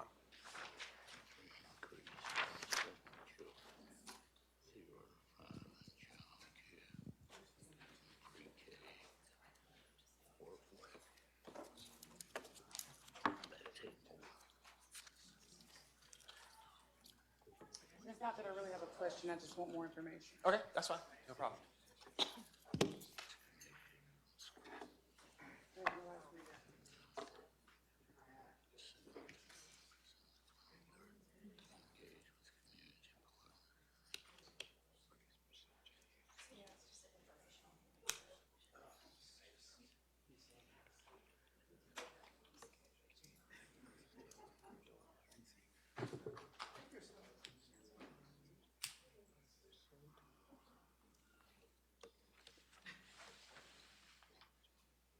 Anybody else?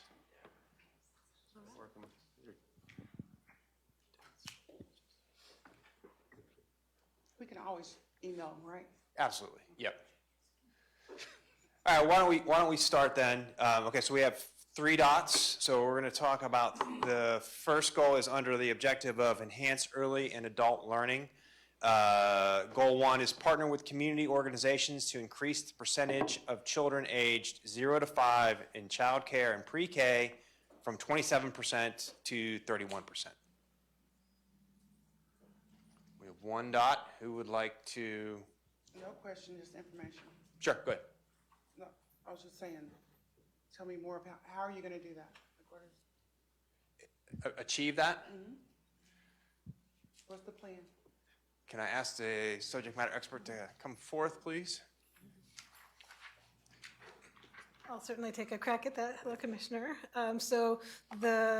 This goal is aligned with the work of the Early Childhood Education Committee. And as you know from our meeting earlier today, the committee is grappling with what the investment approach should look like in the future funding cycles.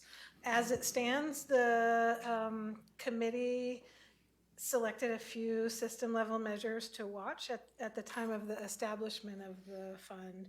And one of them is the participation rate, essentially, in licensed, high-quality childcare, because it's proven in research studies to provide outcomes to the kids themselves in terms of school readiness, outcomes for the families in terms of employment access, et cetera. So at this time, it's roughly a $4 million annual investment from the county into increasing the availability of care, supporting slots, supporting the workforce, behind the workforce, if you will, making sure that there are enough qualified professionals to work in early care and education.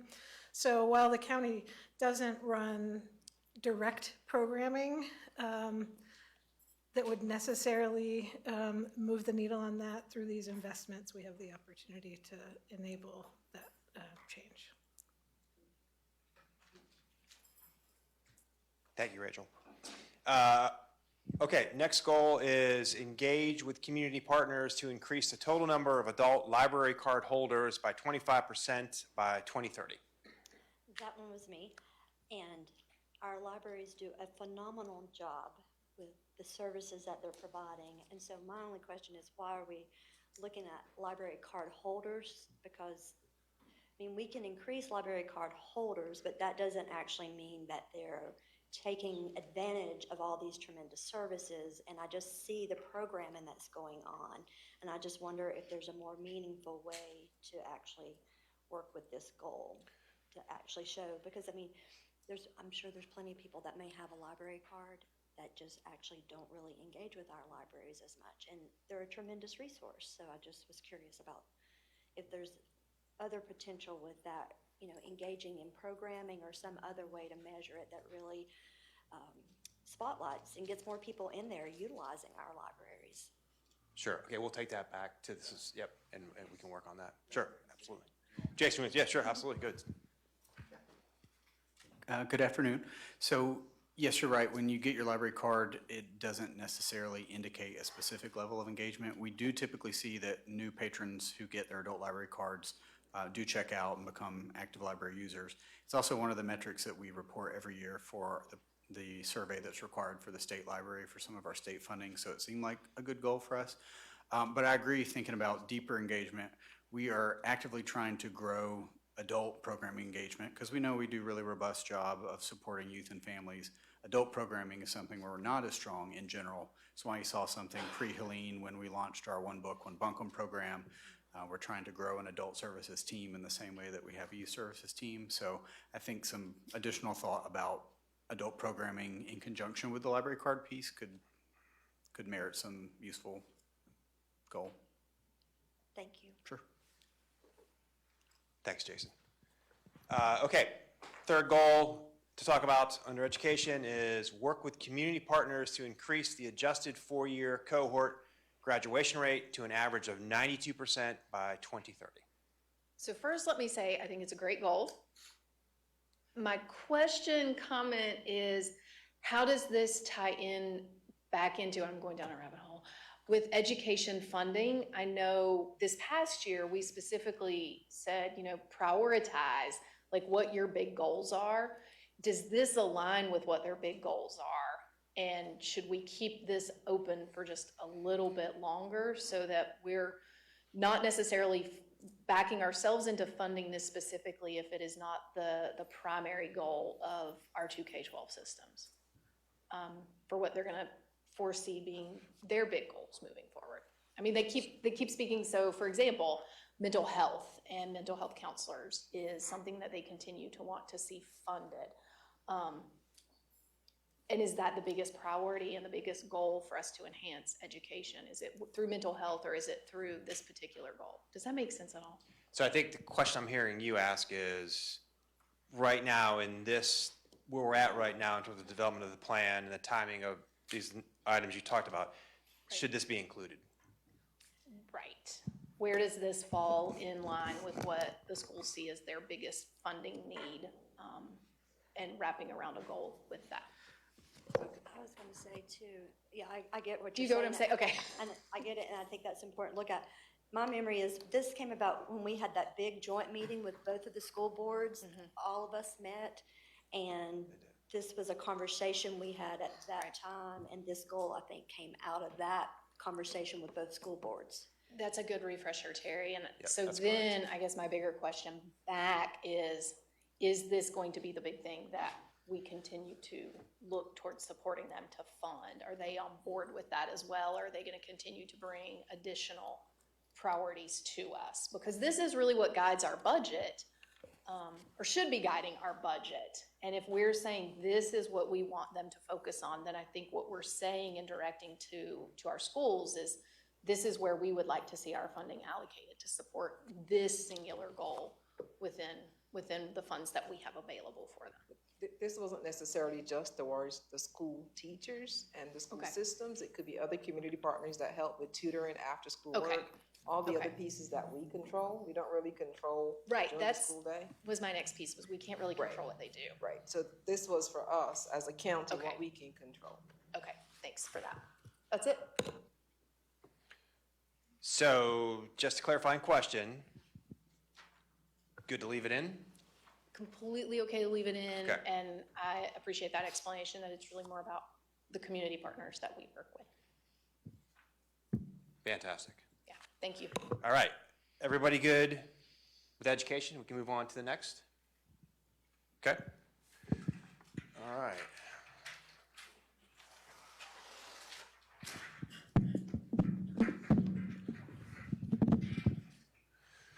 All right, next up, we have economic development. All right, here is where I ask you all to do your thing. Yellow dot time. Take a few minutes, put the dots on the ones you'd like to discuss. If you're good, then no dot needed.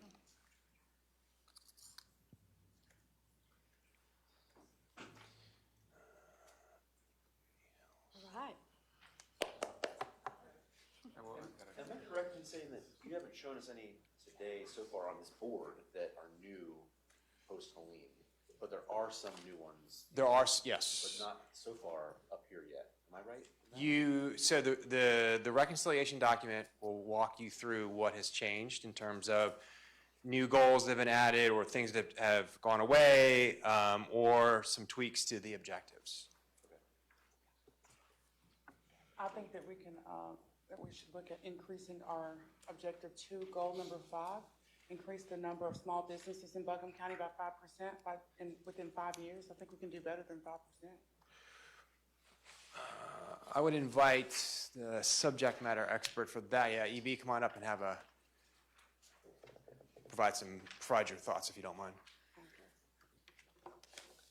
We can definitely take a look at increasing, just to provide a little context about that goal. So the number that we're looking at is about 9,000 or so small businesses as of 2022 that are 50 employees or fewer within Buncombe County.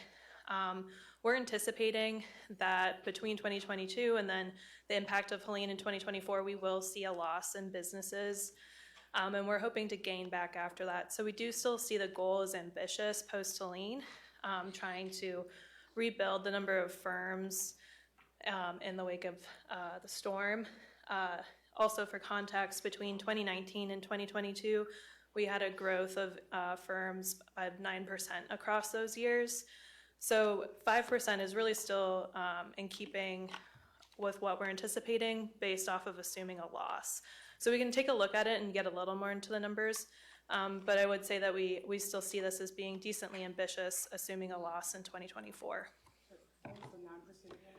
9% was between 2019 and 2022. I can follow up with S&I and provide the data sheet that we have. So during COVID? During COVID, we would have also seen a loss. I can ask to go back further and we can look at what that. 2020, yeah. So during COVID, it increased 9%. It was across those total years. So it only increased, I have to look at my sheet, but I'm pretty sure it's 2% between 2019 and 2020. And then more gradual amounts, the 9% is across that total time period. So we're saying that between now and 2030, we'd like to see a 5% growth. So the 9% is looking back at a longer time period as well. And EB, if I'm correct, we can do my math, but that 5% is almost 400 to 500, right? Businesses that we would look to encourage and to grow, because over 9,000 right now, so 10% would be like 9,000. I guess my first question should have been, how many small businesses do we have? Yes, yes. I love entrepreneurs. Yes. Agreed, ma'am, but that number is a pretty aggressive number. But just for my context, so 2019 to 2022, that's 3 years, and this is a 5-year plan. Correct. And I love this goal. I mean, these are all great, but especially the one there we're talking about with increasing our small businesses, so I'm really glad that this is included.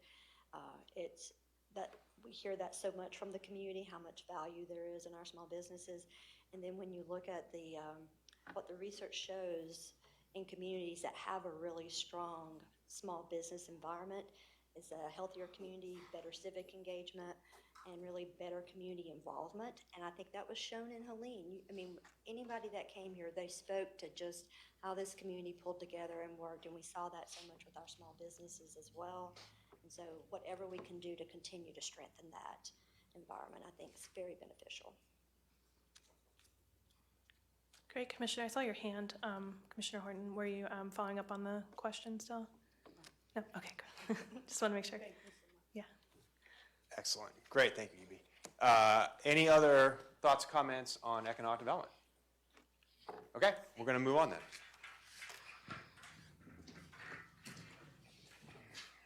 We're halfway done.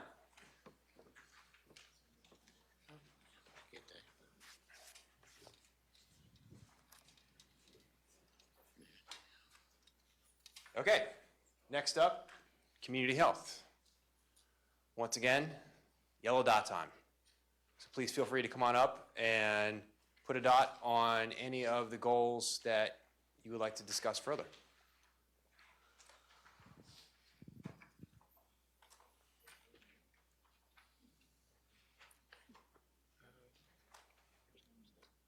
I see heads nodding.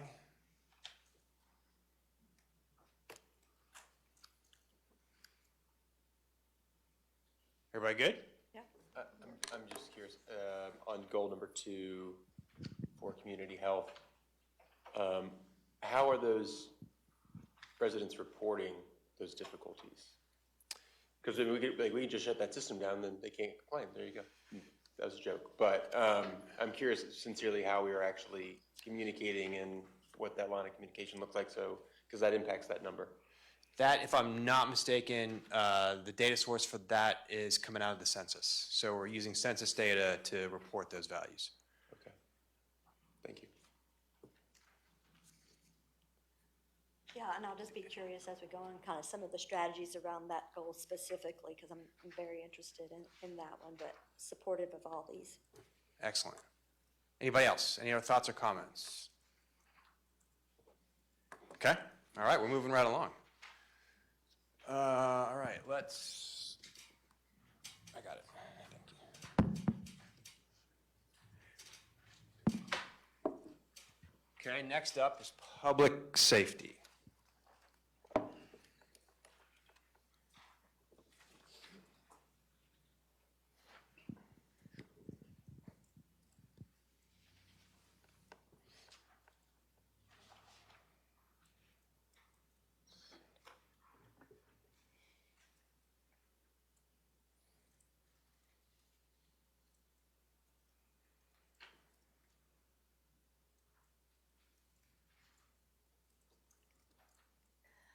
I'll just say they look good to me, and certainly I've been hearing from the community, and so some of the things that I've been hearing from them are reflected here around especially the public safety communication planning that I hear from the community about wanting that, so that's great. The wildfire hazard, seasonal awareness and all that, what we can do around that. I've been hearing a lot from the community.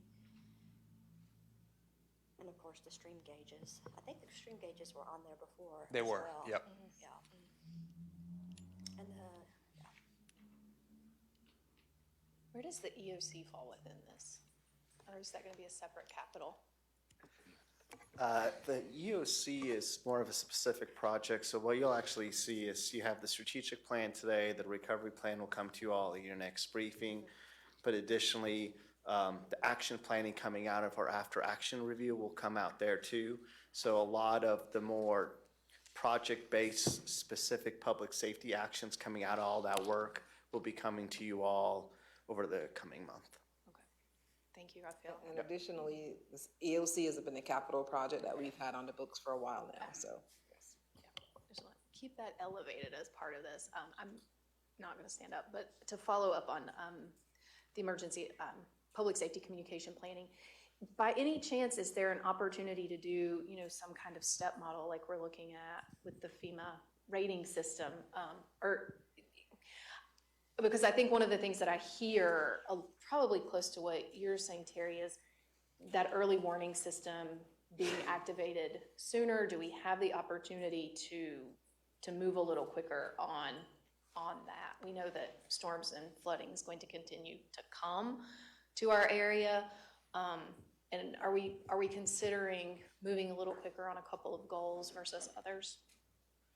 I think that ties into what Raphael just mentioned about the after actions and all the things that we're trying to do. I'm just getting ahead to August 19th. Yes.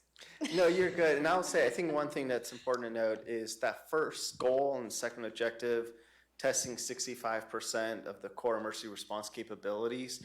Those things like, do we have an emergency, the ability to run emergency operations? Do we have early warning systems? All those are part of those emergency response capabilities. So the strategic plan is really saying, hey, do we have our capabilities? And then what you'll see within the recovery plan after action is the actual development of the capabilities we believe we don't currently have or that believe we should step up. Okay.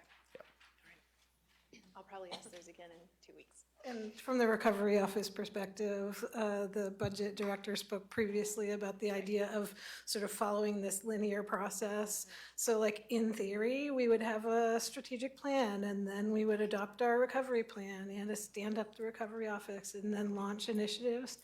And we're already in recovery, so we're not waiting as opportunities open. So hazard mitigation grant program, I know is one commissioners have asked about before, where they fund public infrastructure projects. And we've submitted letters of interest to the state of North Carolina for FEMA funding for early warning response systems across multiple hazards, as well as other public safety communication upgrades. So those are in the works.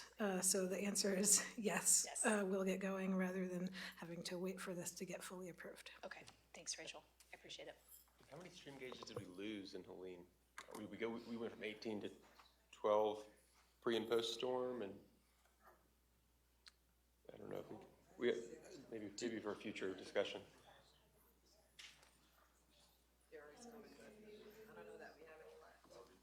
Yeah, I'm like, we're at the 12? Yeah.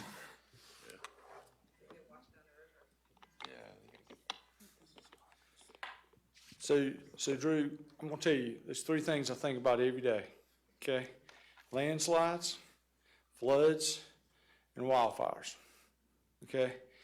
Emergency Operations Center, collaborating all that together where we can better train people, work together to build that out. Having conversation with the state every day, okay, about mitigation funding, FEMA about mitigation funding for streams, early warning system. It showed it worked strong in places in the state where we had it during Helene, especially in Chimney Rock.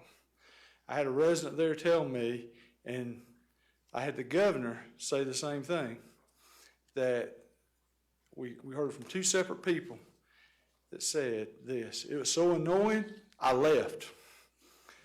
An iPause goes off one time, may not go off for another hour. A siren, that urgency makes you move. I stood in this very room 2 days before the storm and said, do not put our first responders' lives in jeopardy. Don't put your own life in jeopardy. Please evacuate, okay? We've got to really train people on that. We've got to force it. This climate change, the weather systems I'm seeing right now look very similar to what we've seen last year. You know, and I have deep concern about that. So when I talk about public safety, I talk about being mission critical and all of us working together to move these items to a good place to make our community safer. And I know that's what everybody in this county wanted to do. It has been what Averill has pushed and the commissioners have pushed since I've been here 5 years ago. I look back and I see how far we've come, but we have a long ways to go yet. My wish and my challenge to us is how we roll our sleeves up and get mission oriented to do more and unify more. Because shoulder to shoulder, this is how we get this accomplished. So Terry, I'm gonna ask you to answer the question. How Yep. many stream gauges do we still have left, or how many did we lose? So the stream gauges that we had, we only lost one, and it's now back on. okay? But I have $12 million of requests out in front of the state right now for storm-related issues from Fred on the east side, on the west side, and stuff on the east side that come out of Helene that we're pushing strongly every day for. We're also pushing for our water hydrants that was lost during the storm, really strong, because those are all things that will save lives. We need it not only for now, but for the future. And so we're going to continue to push those initiatives. Yeah, so we currently have, we went down to 11, we're back to 12, 18 seems like a reasonable goal. And mentioning hydrants, is that work that should be tracked in this plan because we want to get credit for the work that you're doing? I think that's going to come up in the after action and all the movement and the work with that. A lot of this public safety work is going to elevate in that. Yeah. My interest is how do we elevate these things, keep those things parallel, but that public safety, high risk stuff, we got to figure out a way to really keep it high because it's so critical in the environment that we live in now. Thank you. Thank you, Taylor. Any thoughts on public safety? Good to move on? Looks good. All right, we have one left. Sorry, in goal 3 in public safety, is 100% not attainable for, increased prevention and harm reduction? I'm just curious, and we can visit this in the future given we have time constraints, but I'm kind of curious where we are now and what are our barriers to 100%? And anything we as commission can do to get that where it needs to be? So I know that 95% is the state threshold. Rebecca, would you maybe want to come up and talk to?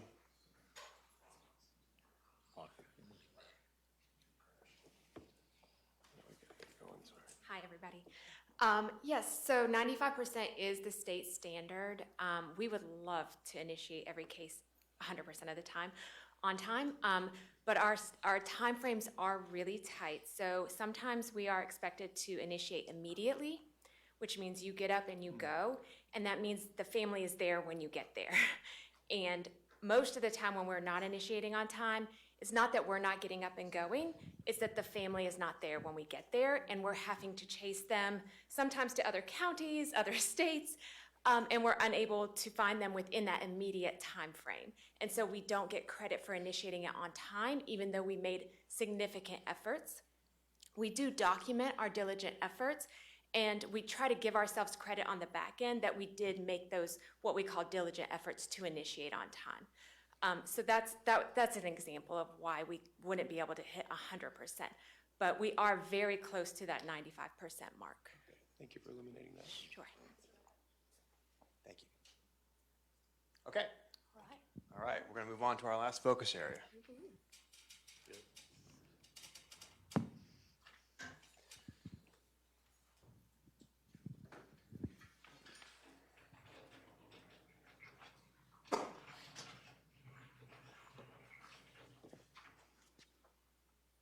Okay, our last one is in energy and environment. So take a minute, review the goals.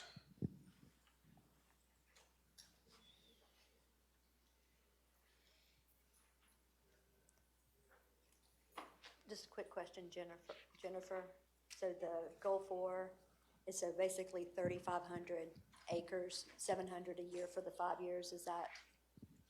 So if we did 700 acres per year, we would exceed our. Please use the microphone. Sorry. Yeah.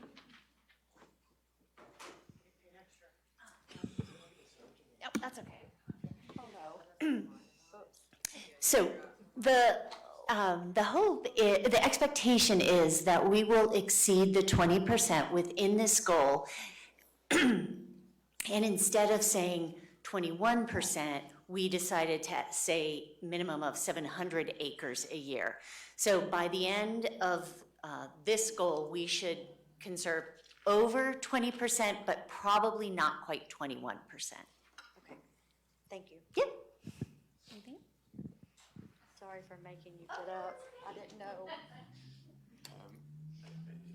This may be an additional goal, but I would like to consider a waste reduction goal, not just recycling, but keeping waste from the landfill, whether that's plastic waste reduction. I don't know if I saw composting on here. Yeah, composting is on there, but yeah, additionally, if there's anything around plastic waste reduction or anything like that, we could consider. Noted. Anybody else? Any other thoughts, comments, questions? I have two potential, but I don't really know where they fit in, so I'll wait till you're done and then. Go ahead. Or now? Okay. Yeah. So the two things that I thought about, one, definitely flood mitigation, which I think we touched on it in some ways, but I'm curious if there is something else, another goal we could have somewhere in here around flood mitigation. I think, we talked about it some with the greenways, and that's one potential aspect out there in the Swannanoa area, but there's other ways of trying to mitigate what just happened with the flooding that we know will continue to have likely extreme weather events. And so I just feel like that's really important for us to be looking at how we can address that for multiple reasons. And then the other one is strengthening the local food system. So it touches on it here, but there was, it's around the food security, which was when you first started, that was one of the top 10 that the community talked about. And I didn't see anything in any of these goals around that food security. And that definitely ties in with our local food system and strengthening that. So it's, and we definitely are advocating for the HOP program. Unfortunately, they did not put that in the mini budget. And we're still continue to advocate, but if they do not fund that at the state level, then that is going to have a serious impact on our community. Commissioners, thank you. Yeah, we're very concerned about the food security issue and food insecurity as social determinants of health and core economic services risk strata. What we are proposing you to consider is, remember back, the goal of strategic planning goals have to have an identified and existing data source that is reliable to track and monitor progress against an issue. And we can't yet identify such a data source to help us anchor on that issue as a strategic goal yet. But what you will see when we present the Helene Recovery Plan is that we have a goal in there or an objective in there as one of the projects that Buncombe County should develop and begin to implement a food security plan. And so it's possible that in a future iteration of strategic planning, we might be primetime ready to discuss such a goal, but we don't feel that we are yet there today, but we're not ignoring the need for us to maybe increase our involvement around thinking about how to help people with food security issues. Well, I appreciate that is on your mind, and yeah, I just encourage us to continue to think about that, and also it ties in with our ag. I mean, it's a food system, so maybe it's a great opportunity for cross-departmental collaboration. It is also a great opportunity to partner with a lot of our local organizations. So we do have people working in this sphere, Bounty and Soul, Manna, Bountiful Cities. So I think it's a great point that we don't have to do it alone. We have to understand the magnitude, which I also believe these organizations have a better sense than we certainly do.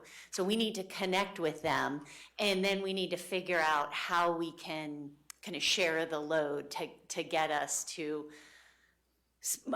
better food security. And we know that in the wake of Helene, we have suffered losses of retail outlets, and people have been cut off. So we know we have work to do in front of us. Part of that could be through our agricultural partners, but our growers, and part of that can be through our partner organizations as well. Yeah, thanks to both of you. Any other additional thoughts, questions, comments as it relates to the environmental and energy focus area? All right, well, congratulations, commissioners. We have gone through all 6 community focus areas. Very much appreciate your time and am thankful for your focus on this as we work through them. In terms of next steps, my colleague Heather has been diligently taking notes. We will circle back with the subject matter experts, and our next touch point with you all is on September 16th. And our plan is to come back with an edited plan for your review. And just a quick reminder, tentatively, we're working towards an October adoption of the strategic plan. Great. Fantastic. Thank you so much. Thank you all. Appreciate it very much.